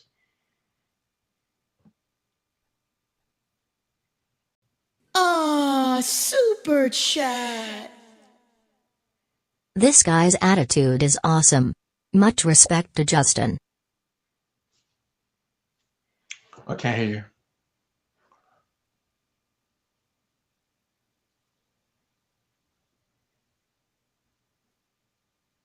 I think your mic's muted. I can't hear anything. Shit, my mic was muted. When did that turn off? How long was I talking with my mic muted? What the fuck? Anyway, just can you read lips? It says B-Man. B-Man said this guy's attitude is awesome. When was that? Did I mute that? You probably did it when he was doing his promo. That's so weird. Anyway, I think I have a ghost. He says your attitude is awesome and much respect to Justin. All right, Justin, thanks so much, man. We'll be cheering you on April 1st. Have a great night. Hey, you too, man. Appreciate you guys. There he is, Justin, the Fort Sumter, live on the MMA-Holes. A round of applause from my friend, the Fort. How long was it off for? Was it off for like promo? So just when he was giving the shout outs? Yeah, probably. Jesus. He's looking at me like, what the fuck is he saying? Great guy. Great guy. I really like him, man. Like, it's crazy, man. I was so nervous the first time he came on. I had my shower curtain behind us. I did a horrible interview. But I think that interview was great because I think his girlfriend, well, his wife now, his girlfriend then, came on and we had this nice conversation. It was good. I didn't know what the hell I was talking about. I didn't know the difference between amateur and pro fighting at the time. No idea. Completely clueless. But good luck to the Fort, man. I'll be rooting hard for him. We'll be doing a stream on April 1st on Fight Pass. There we go. All right, so if you're just jumping in, welcome to the show. We were discussing at the beginning a little bit of the bare knuckle collaboration with Triller. Triller has consumed a big portion of bare knuckle, and now it's going to be feeding them some cash, and bare knuckle is in the game for guys like Francis Ngannou. God knows the sky's the limit. I do want to get Jesse's opinion on that because she came in a little late, and the Jon Jones situation. We'll start with bare knuckle with Jesse. Jess, what do you say? Like I said in the beginning, actually I did touch on this a little bit. I said it was great for us. I didn't have time to process it when it was first told, but then I was like, this could be really great for us because with the amount of money that they're going to be able to put into this now, I mean, that changes everything. Now they're going to be able to, you know, like you said, spend the money on people like Francis Ngannou and whoever else that they want to drag in here. So I love it. I love the whole thing. Yeah, I think it's great too. But what are your concerns about this? And I brought this up. You can't help but to wonder other promotions. Like, this is a massive move, and this could cripple other promotions that are trying to compete. Well, then other promotions better get better. I mean, what are you going to do? It's going to be tough. We got to get Dada back on and see what the counter plan is. Yeah, there's competition out there for everything, so you just gotta run with it. It will be interesting if Triller doesn't. Apparently they're still having their own fights going on, but if they get rid of the triangle ring, and maybe that lawsuit by BYB worked, you know, to get them to stop doing that. Maybe Triller's like, all right, let's scrap the triangle thing and let's just go with bare knuckle, see what we could do with them. That would be a win for BYB, but it's going to be difficult. Moving over to the Jon Jones story, we played the video. I think we have a new soundbite for it now. Jon Jones is. Did you get to see any of that when you put the baby to sleep? Some of it, yeah. Okay. I think he's embarrassed. The tweet, he pulled a tweet. I don't think like he's trying to hide anything or that he lied. I think he's embarrassed. You know, we've seen him before. He's the king of deleting tweets. So it's you shouldn't be surprised that the tweet was deleted. Yeah, I mean, a lot of these Conor, Jon Jones, people that usually get themselves stick their feet in their mouth. Yeah. Pull tweets. But if you just jump it in, so what happened was this video leaks that happened a year ago. Jon Jones getting arrested for domestic violence. He bashes his head. He's very drunk, and he says some very hilarious things. Like, I mean, he's not meaning to be funny, but it really comes across incredibly humorous. But then it gets really sad, you know? Yeah. It gets like he's crying, and it's just like, it's just a rough watch. Following that was a tweet by Mr. Jon Jones, and Jon Jones' tweet deleted. Hold on one second. I'll be right back. Okay, Jess will be back. Sorry. But yeah, the tweet was deleted, and luckily people on the internet said, nope, I got it. So look at MMA Island over here putting it. My fiance left about 2 months ago. Today she finalized that she won't be coming back. If you are a Jon Jones hater, have a toast. I feel like shit. So so this tweet comes out. I actually kind of bought into it a little bit. I was like, all right, let's not pile up on this guy. But then the tweet vanishes, and then it makes you wonder, you know, who told him to pull this off? Was he, you know, under the influence? Was he getting into a fight with his fiance? Was it his publicist? Like, what the fuck happened here? So the saga continues when it comes to Jon Jones. If you are just jumping in and new to the story, I would like to get your opinion on this when Jesse pops back in after handling our disturbed baby. She'll come in and shoot her thoughts. But let me know in the chat what you think. Also, let me know what you think about Justin Sumter. Hate takes too much effort. You know what it is, though? The actual real thing is it's easy to spread hate. It's hard to say something nice. It's not easy. Like, people, for some reason, are too prideful to actually give others compliments. You know, it just eats at their soul. Not everybody, but it seems like the majority. It's easier to crack a joke and or just belittle someone, you know, cast a stone. It's easy to cast that stone. One of the cops said that guy is filming.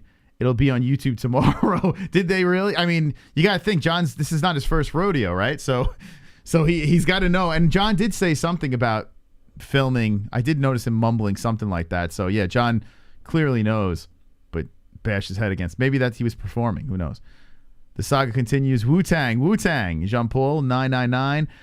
Jon Jones was awesome. He called him a nerd. That was pretty freaking funny.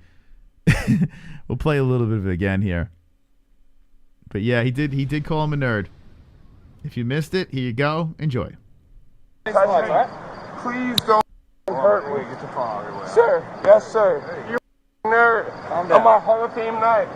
Say your name publicly. Say it. Garrett what? John. Officer Nerd. Garrett.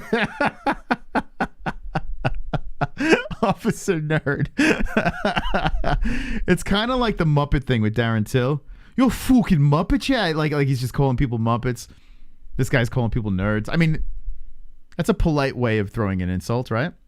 Heard me in my Hall of Fame night just because I'm big and black. Just because I'm big and black. Not because you're drunk and you beat the shit out of your fiance. Or, you know, that was the call at least. And what did I do? All these officers. What did I do? Officer Garrett Nerd. You heard me in my Hall of Fame night. And then you're looking at the boys behind him. Like, take a look. I mean, John wasn't far off, like we said before. You look at, like, what the fuck is up with Las Vegas police? It is weird, man. They look like a bunch of pencil pushers. It's crazy. Thank God they're in a pack. Doesn't make me want to move to Vegas. I mean, that doesn't look very protecting. Heard me on my Hall of Fame night just to have it. I want you to be famous as fuck. And I heard that someone comes to you. No, sorry, man. We got to get Officer Nerd on the show. I came from my Hall of Fame ceremony, and I'm black, and I have my friends, and I did nothing to you. And I'm not. It was at a ceremony with a Hall of Fame person. You know what's weird though? Like, there's no talk of him beating up his fiance. That is a little odd, right? Why isn't a cop? Or maybe they just didn't want to piss him off anymore, so they wanted to peacefully get him in the car. Maybe that's what it was. Yeah, because I guess if they brought that up, I don't. Who knows? But it is bizarre how they haven't brought up the actual what he's being, you know, cuffed for. I'm not gonna answer your questions no more. Go hang me, hurt me, and kill me.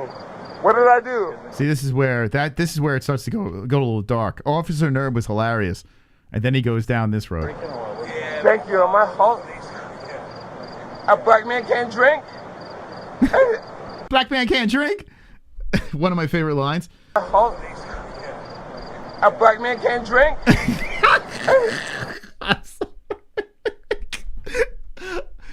If there's a God up there, I apologize, because I shouldn't be laughing at that. But what I mean, come on. A black man can't drink.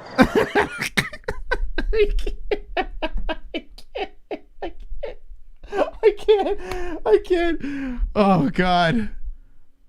Oh my God. There's nothing better than just completely drunk human beings. I don't care what color you are. It's just the dumbest things come out of your mouth. I think the only guy that is black out of the cops is the guy filming, right? Where is his camera? What is it? On his ear? Like, what the fuck? Why is it so close? So there is a black cop there, it looks like. But the nerds are the ones that are on duty, apparently. Thank you. My home. A black man can't drink.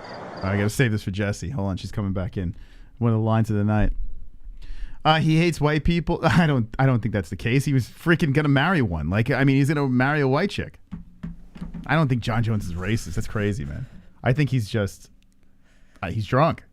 All right, Jess, ready? You have your earpiece in? Take a listen. You're gonna love this. I listened to this whole. Just a black man can't drink.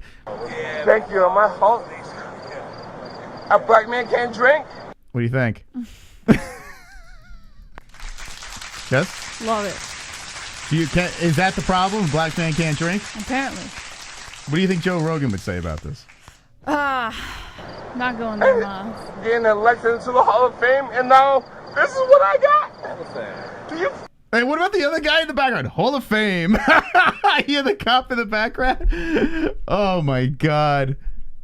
Elected into the Hall of Fame, and now This is what I got. A Hall of Fame. It sounds like a Rob Schneider character in the background. Elected into the Hall of Fame, and now this is what I got. Do you?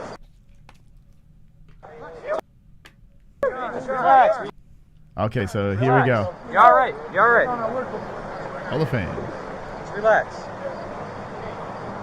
You have anything in your pockets, man? I love how they're saying relax. He's cuffed. Like, I mean. Well, they're trying to get him to relax because they're seeing like he's like getting more and more agitated, and they're trying to stop him from doing something stupid because then they have to use force. If you're cuffed and you're drunk and you think you're falsely detained by the police, how are you supposed to relax? You know what I'm saying? Right, but here's the thing. Cops, like, it's probably not the good word to say. This is where we get into like that weird conversation about, oh, do cops want to hurt you or not? They're very clearly trying to get him to relax because if he does do something stupid, like banging his head on their car, they have to use force. Like, they have to. It's their job. So I think what they're trying to do is, yeah, he's obviously, irate, but they're trying to get him to calm down because they don't want to have to use force. Yeah, you know but sometimes you use the wrong words on a drunk person and they get worse, as you can see here. What did I do? See, like he's I'm in prison officers. I hate you. I hate you. See, now he fucked up. Now they have to get mean. They told him to relax and he bounces his fucking head. I hate you. I hate you. Just what do you think about that?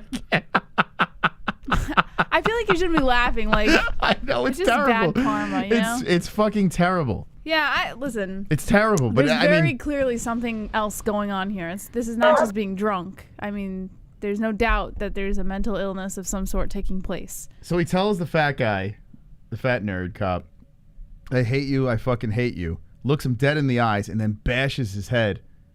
You know what's funny? If he didn't have cuffs on, he could take out this whole group. Jon Jones is a fucking he's gonna be the heavyweight champ, Jess. I hate you. I hate you. He's like, hey, fat cop John Morgan. Officers, I hate you. I hate you. The cop over here's like, first question. Please don't. The car. Okay, John, breathe, bro. John, breathe. Did they just say they needed medical attention now? Hold on. Okay, John, breathe, bro. Yeah, they're gonna say send medical on their way. Oh my God, there he goes. There goes Johnny. Oh, please don't, guys. Guys, please don't. Anyone call it out yet? The guy with the camera's like, he just, I didn't see. Look at the guy. Excuse me, but there's a big dent in the car. Guys, please don't. Watch this guy. Anyone call it out yet? Anyone else see that? I didn't notice that until now. He's over there. Okay. Guys, please don't. I don't know if you noticed the crater that's in the hood of your car. Okay. I didn't do nothing. Yes, sir, please. I just got the car. Just back to say. Now, let me just say why we can kind of laugh at this now. Okay, let me try to sugarcoat this a little bit. He's out. He's free now. Whatever's going on in his personal life with his fiance, I don't know, because that tweet came out. I have no idea what that is, right? I am not here trying to say, you're a piece of shit, you're this, you're that. I'm just here laughing at a situation that is just completely ridiculous and should have never happened in the first place. I'm having a little fun knowing that he's okay, his fiance's okay. Unfortunately, the cop car's not okay. So here we are just having a little laugh. You know, that's what we're doing, right? Right. John, all my friends are brothers. You need to chill out. You know what I'm saying? And the other guy's like, was that Jeff the drunk in the background? Chill out, know what I'm saying? You need to chill out. Where did that guy? All my friends are brothers. You need to chill out. I'm drunk too. Was that cop wrecked too? Was it a cop or his friend? I don't know. His friends were there too. That was Jeff the drunk. John, all my friends are brothers. You need to chill out. Yeah, it sounds like it's one of his friends. Was that someone that was that GSP? Was that drunk GSP in the back? Are you intoxicated? Brothers. You need to chill out. That's got to be GSP, right? Yeah. Are you intoxicated? All my friends are brothers. You need to chill out. Yes, sir. I don't have this in my car. Northcut's car. Yes, sir. I am missing. We'll get you on video doing this. Northcut. Stupid move. Northcut, where are your keys? Very stupid. Please, baby, don't do that. Don't hurt me. You did it, sir. Yes, sir. Get you on video doing this. Yes, sir. This guy's really upset about his car.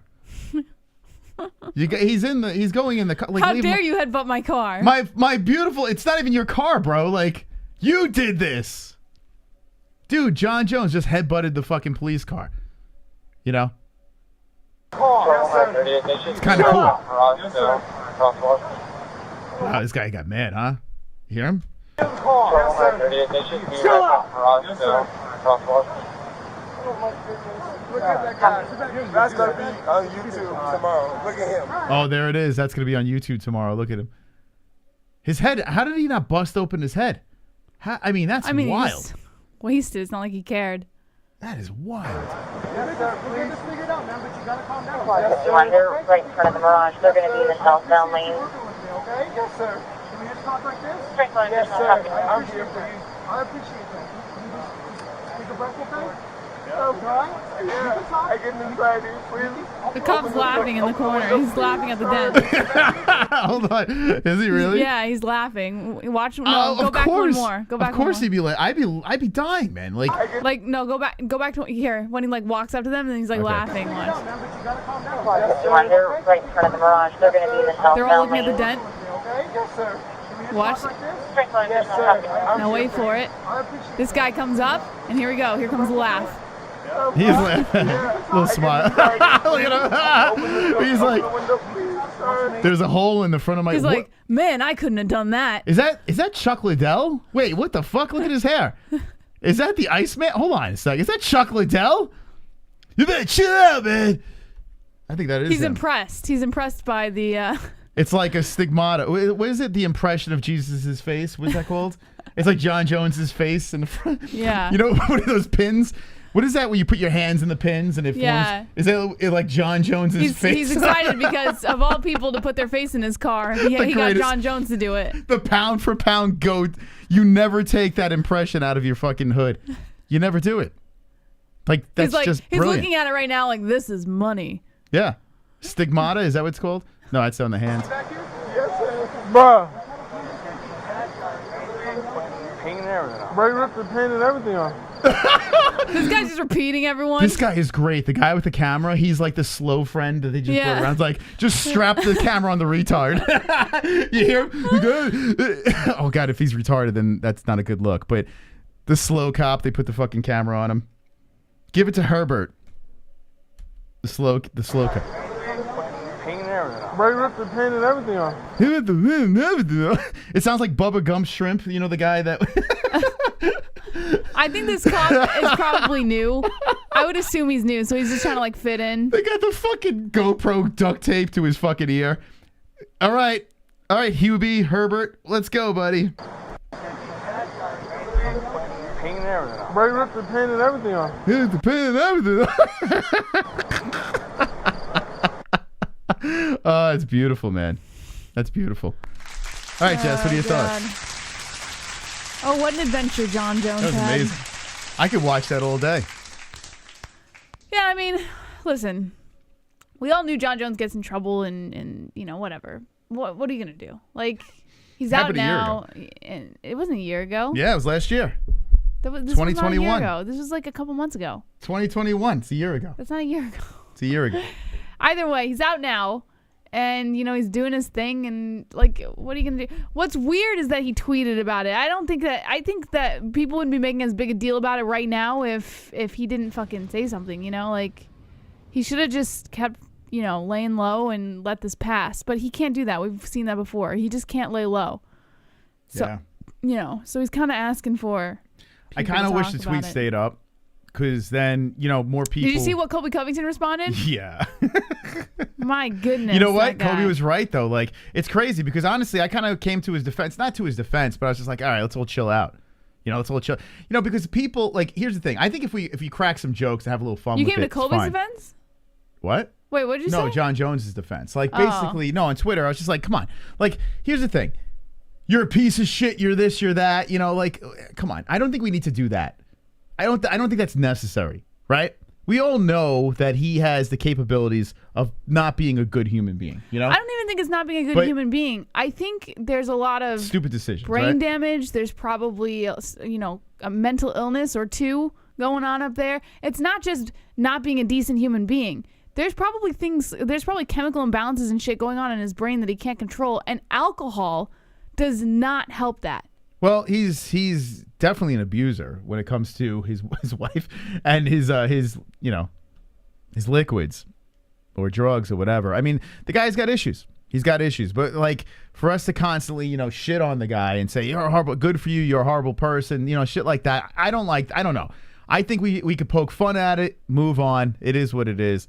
But it does rub me the wrong way when you tweet something like this. You got a bunch of people feeling bad for you, and then you yank the tweet. Well, no, he didn't. Did you see the comment section? There were more people like kicking him while he was down than there were that felt bad for him. Did you go through the threads? Well, I mean, I'm being selfish because I'm being selfish because I kind of defended the guy. I went through the thread, and there were way more people shitting on the guy and kicking him while he was down than there were actually feeling bad for him. I don't know who you think was shitting on him, but look at this tweet. I mean. Oh, did he pull it? No, it's at the top. Where is it? Go up. Yeah. Oh, here we go. All right, what does he say? Tremendous news. Guess he finally knocked some sense into her.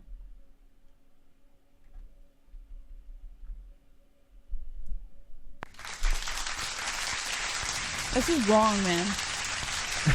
Well, I mean, what do you expect? Colby's he's going to take some shots. He's going to have a little fun. All right. Well, if you're watching the replay, let us know in the comment section down below what you think about this. Bare Knuckle, Justin Sumter. By the way, there are fights this weekend. UFC Vegas 49. What is it? Is it 49? Yeah. UFC Vegas 49. I was watching Bobby Green at the, what's it called? The media scrum. I was trying to pull information to see if I could bet on the under. The answer is no. I can't. I just can't see myself doing it. I would like to see Bobby win. It'd be fun, but nope, not going to happen. So might have to move in another direction on the bets. But Bobby Green getting the win, Jess, is there any information that you pulled that you think he might get the win? Nah. It's tough, right? I like I said, I don't really get excited for Bobby Green, man. I don't know. Everyone else does, but I don't. No. Yeah, well, who's everyone else? I don't know. I feel like people are so high on Bobby Green and shit like that. Like, I don't know. Like, it's just, I'm not like, hey, you ready to see that Bobby Green fight? What? You don't like watching him fight? No, it's not that. Like, I don't mind watching him fight. It's just not something that I'm not like super excited to watch a Bobby Green fight, Well, I know you. Actually, you're not a Makhachev fan, though. He was one of the. Remember when he first came in? I'm not high on Makhachev either. You don't like him. I could give or take this fight, honestly. Like, I'll watch it because I like watching fights, and I think it's going to be, fun just to chill here and watch fights. But, it's not like, I'm not like, oh, God, this is some fight, guys. Yeah, well, I mean, he's always in a good scrap. He finished Ally Quinta easily. Like, didn't even make it look competitive. Last fight, he was just talking shit. I like when guys talk shit. Love it. Hands down. I like the hands down, talk shit. No running around the cage. Like, the dude is ready to scrap anytime he fights. Not the best fighter in the world, but he's always ready to bang, and I'm all about that. Let me bang, bro. But it was funny when Bobby Green did mention that Makhachev is boring, and he said even when he wins and finishes fights, he's bored. Mm-hmm. He goes, do you feel that way? Nah. Are you bored? I mean, you don't like Makhachev. You're clearly not a fan. I'm not like bored by him. I just, like there's some fighters, you can watch them, but you're just not like, you don't just get stoked for their fights, It's like that. I don't get bored by watching them fight, It's just not something I get super excited about. Makhachev really interests me because I really want to see him fight Oliveira. Like, yeah.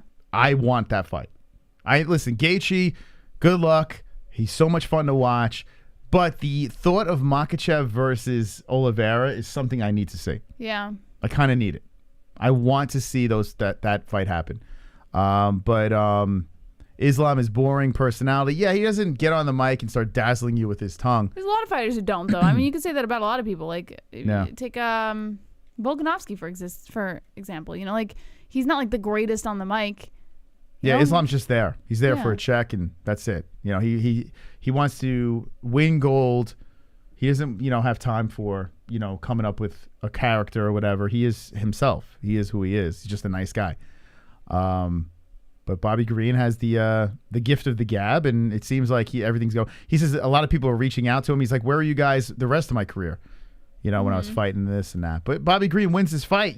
He's right in the picture. It's kind of crazy. Like, you got to throw Bobby Green in the mix, which is nuts. So how about this? Gregor Gillespie turned it down. Tony Ferguson turned it down. The gift Gillespie, this would have been a fight, but the short notice, was it 10 days? Mm-hmm. And then, they cut the weight, or this is at a catch weight. It was too risky, I guess. But this was the opportunity. If the gift would have taken this fight, Gillespie would have catapulted what he wanted to do. Yeah. And he didn't take it, which is interesting. I mean, it's not really a stupid move. Wait, Gregor not taking it? Yeah, I mean, think about it. He could easily lose the fight, Yeah, but if he loses on short notice, it's not the end of the world, Yeah. You could always fall back on, hey, 10 days notice, But then that's just excuses. Yeah. All right, last comments from the chat, and then we got to get out of here. I appreciate everyone's company tonight. Bobby has experience as Duke Chronics. The Wolf says Islam not a fighter. He's a wrestler only. Duke Chronics says get him off his game. Oliveira would murder him, says Real Gamer. Jean Paul says Gaethje's going to beat Islam. Bobby Green about to expose it.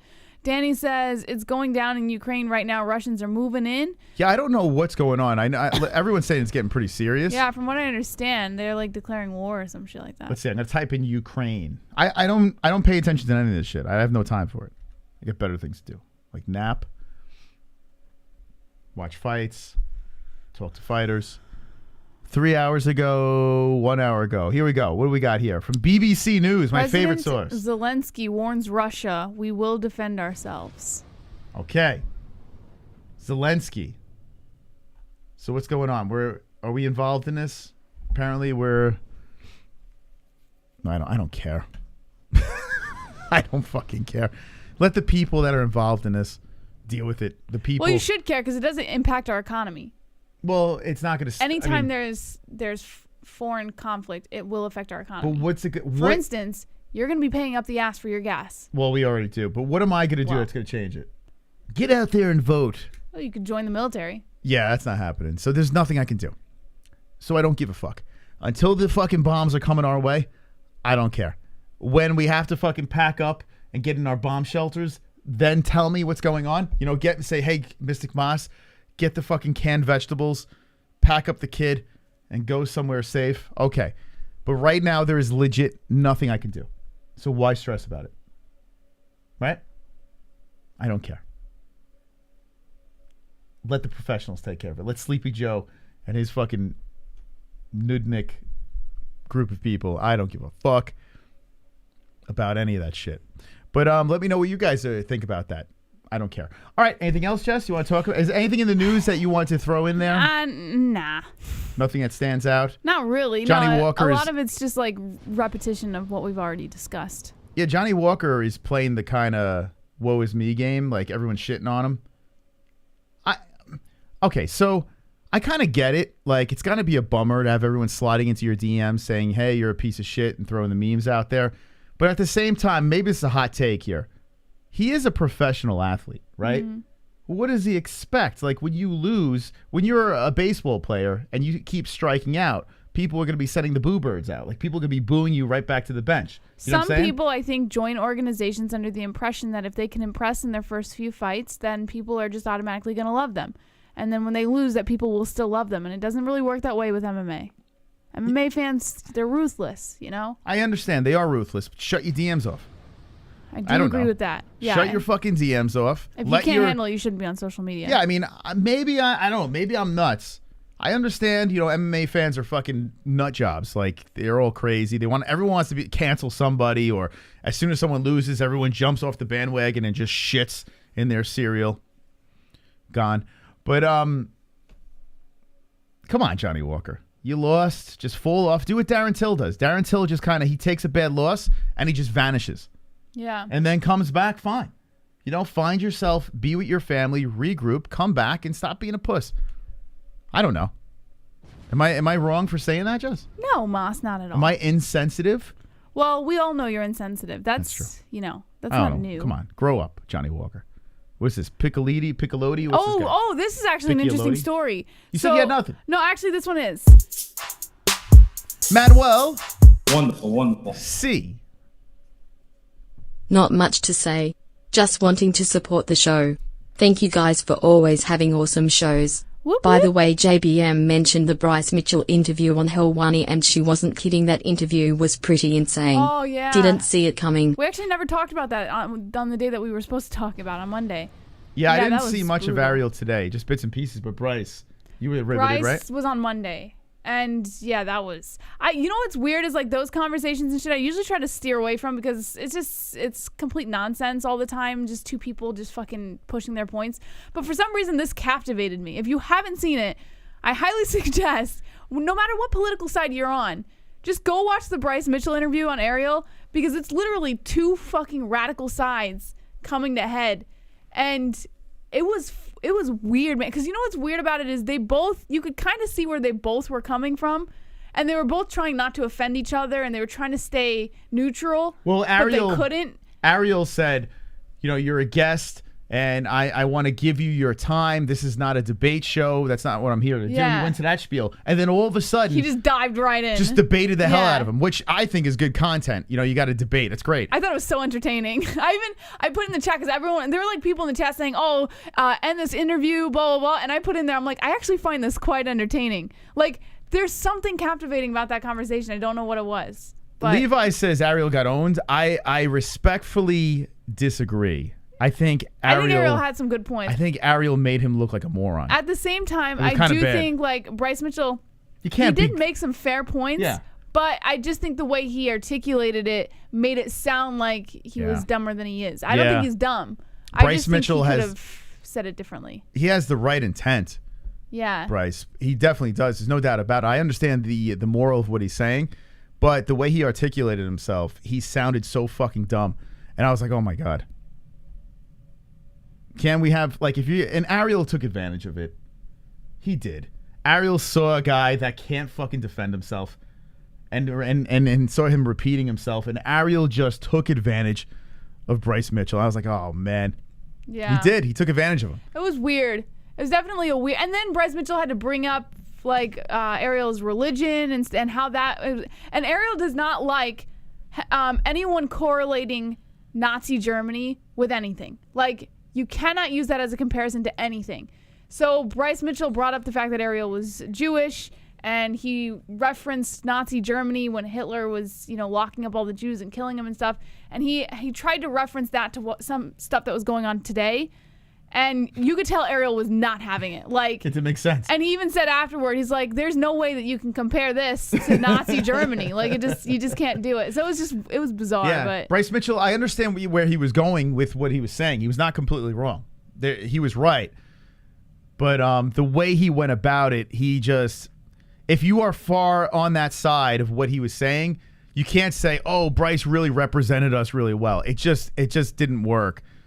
So, well, what's weird is the whole thing started because he was fired up about something that was going on in Canada that really had nothing to do with he was all over the place. His situation. Yeah, it's almost like he was using something going on economically in Canada as just like an anchor for his own agenda. Kind of, it was just like really bizarre how the whole Ariel thing. needs to get someone that's actually educated and has his opinions, has Mitchell's opinions, but can articulate himself a little bit better. Bryce was drowning, and Ariel said, "I just want you here to say your thing. This is not a debate thing." He set up Mitchell. Mitchell walked into the trap, and Ariel just fucking. Ariel's not a gun guy, but he's like, he just like mowed him down. I was like, oh my God. And it was just like watching Bryce just get like, it's like throw the towel in on this guy. You know, he was drowning in there.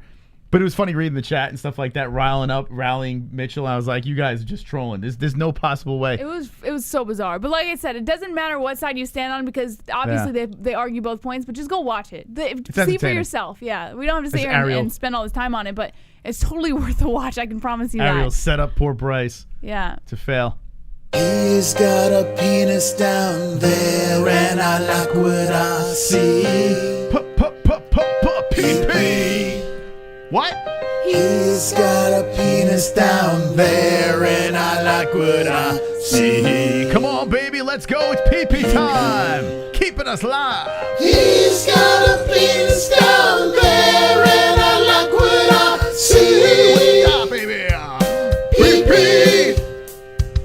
He's got a penis down there and I like what I see. Pee-pee. Oh, I like it. B-Man. PP song. PP song. Wow. Thank you, B-Man. B-Man's been great.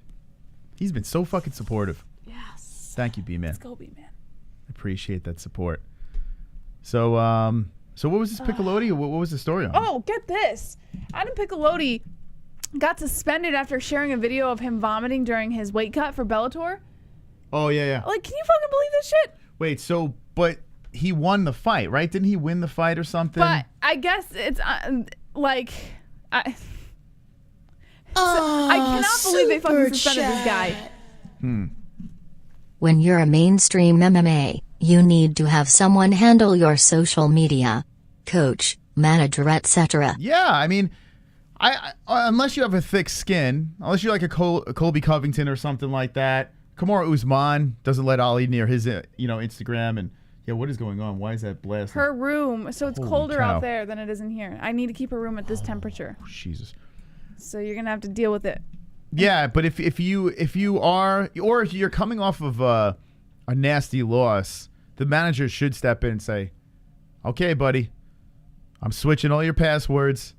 You're gonna take a break, spend some quality time with your family, get back out there when you're ready." So I agree with that. Thank you, Grind Machine. Appreciate that. And how about this? Tupacalypsal. How you say that? Tupacalypsal. Thank you for the subscribe. A new friend of the show.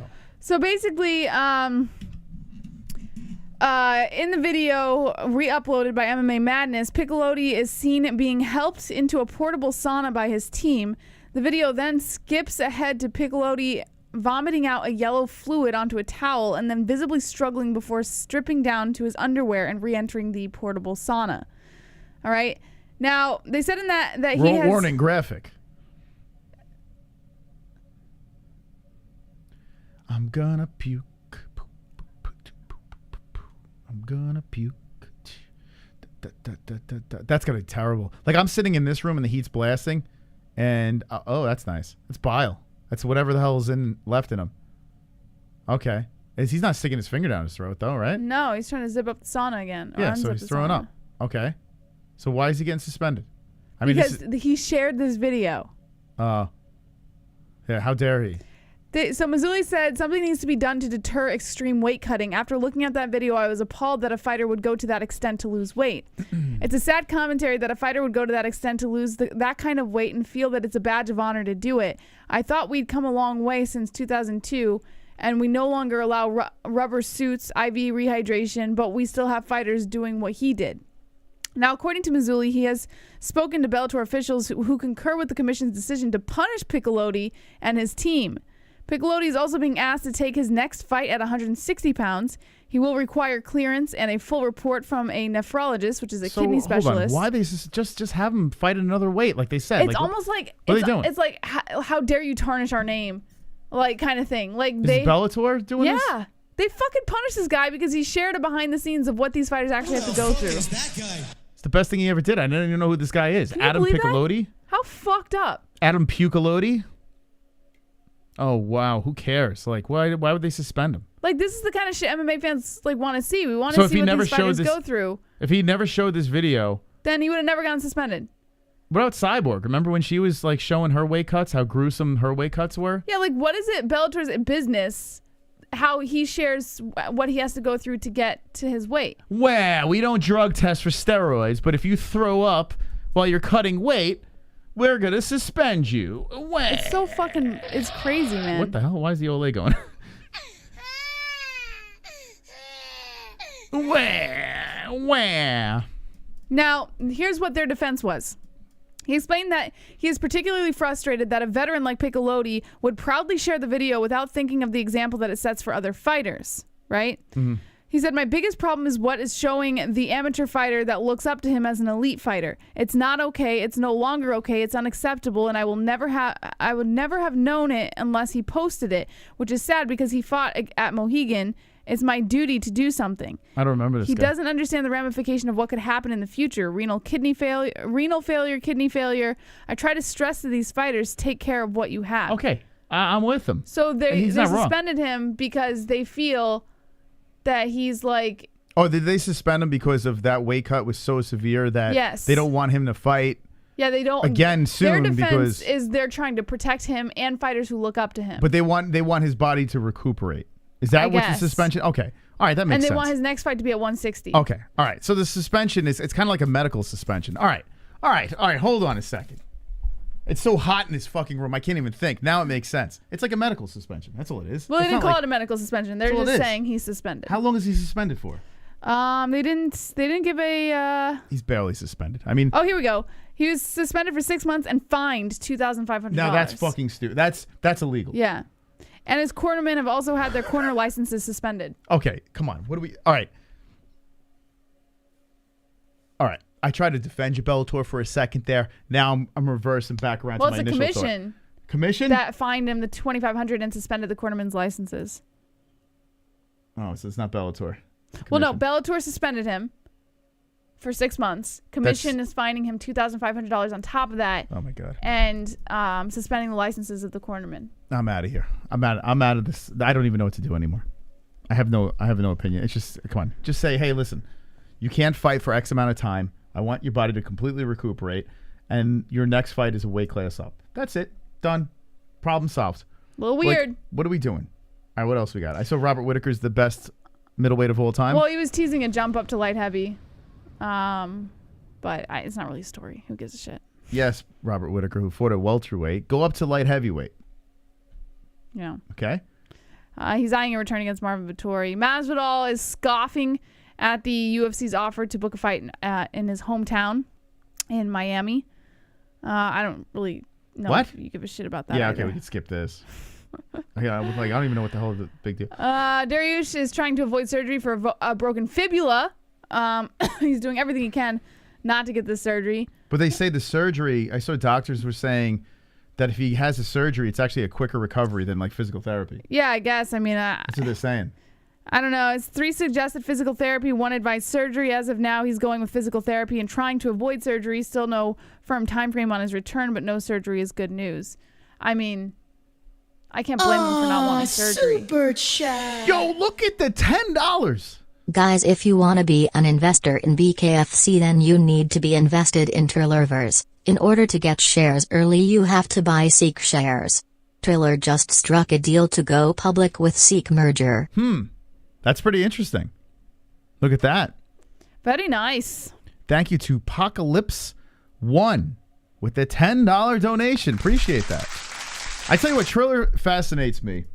I know that Ryan Kavanaugh guy is the mastermind behind it, and he's, been, criticized for certain things. He's been connected to Harvey Weinstein, apparently. I don't know what the hell that's about. But the guy's got cash, and Triller's got money, and that's an interesting collaboration, so I'll be keeping an eyeball on that. All right, so, all right, Benil, feel better. What else we got?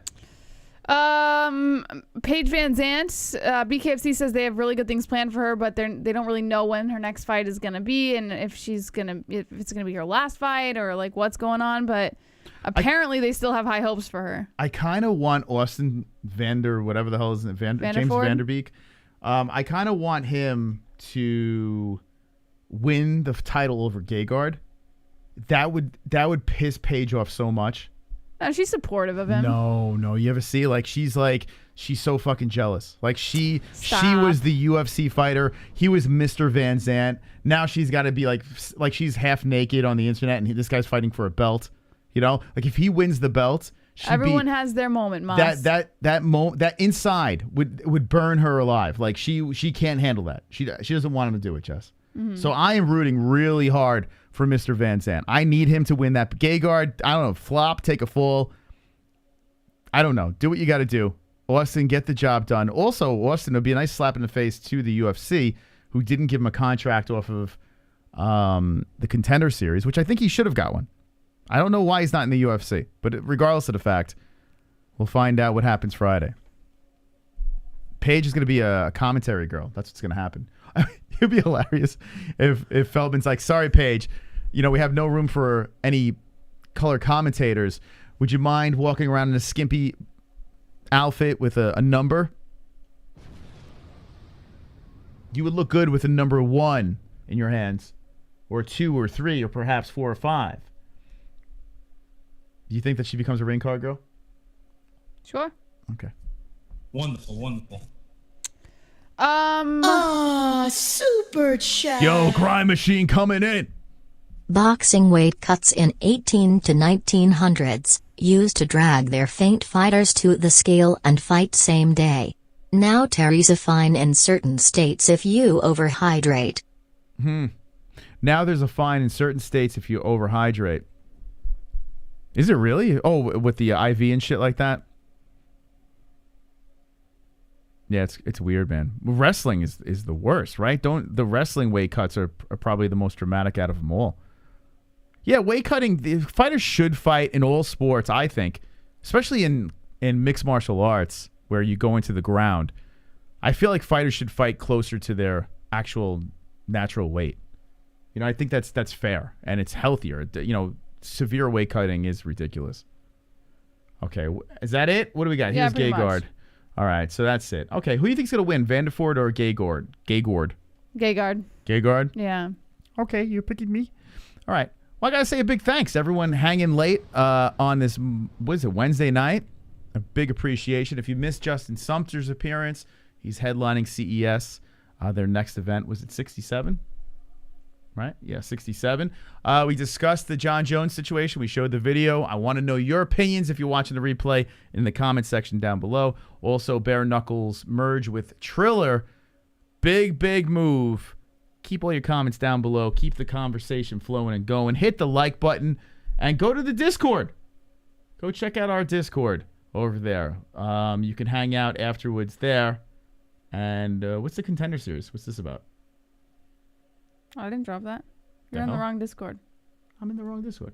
What about this, Jess? That looks beautiful. He's doing that with everybody who posts pictures of themselves. This is me and Joe Biden. This wasn't supposed to leak, though. I don't know how this got. Oh, we'll jump to Discord and you'll see more of this. Wonderful. That's nice. Okay.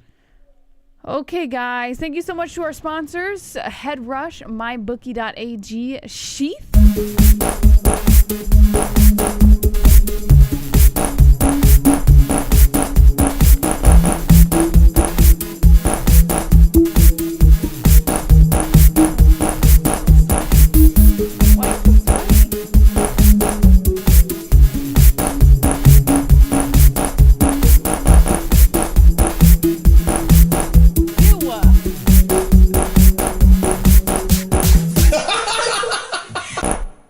Wow. Fight on, Jess, please. Thank you.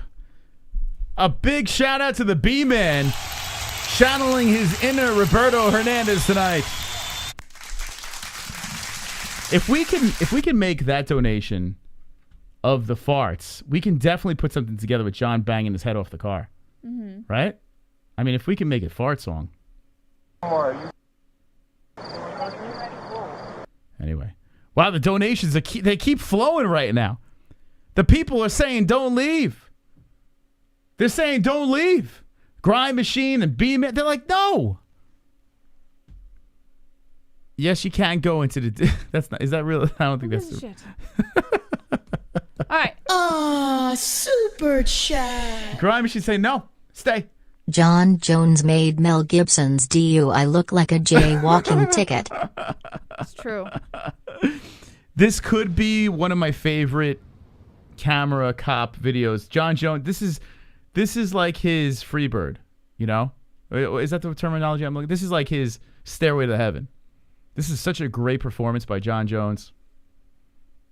I mean, I could watch this over and over again. Okay, let's see if they'll let us out of here. All right, guys. Thank you so much for watching tonight. Thank you to Headrush, MyBookie.ag, Sheath, Undisputed Belts, and ESPN Plus. Links in the description. Promo code MMA-Holes, MMA-HOLES, for all of your discounts on all of your favorite products. We will be live again on Friday night for Fook Off Friday and live on the third channel maybe tomorrow. We'll see. So make sure you guys go subscribe down in the link in the description. Make sure you hit the like button, hit subscribe, hit the notification bell, and as always, don't be an a-hole, be an MMA-Hole.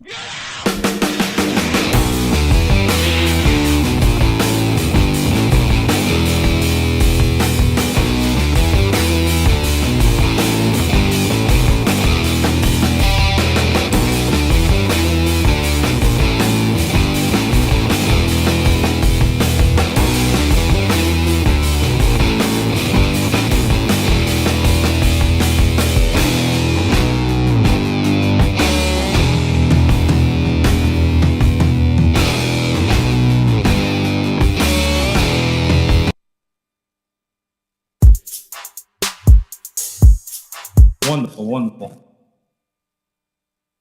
If you don't clip a piece of that arrest cam and make a new dono vid, it will be a crime.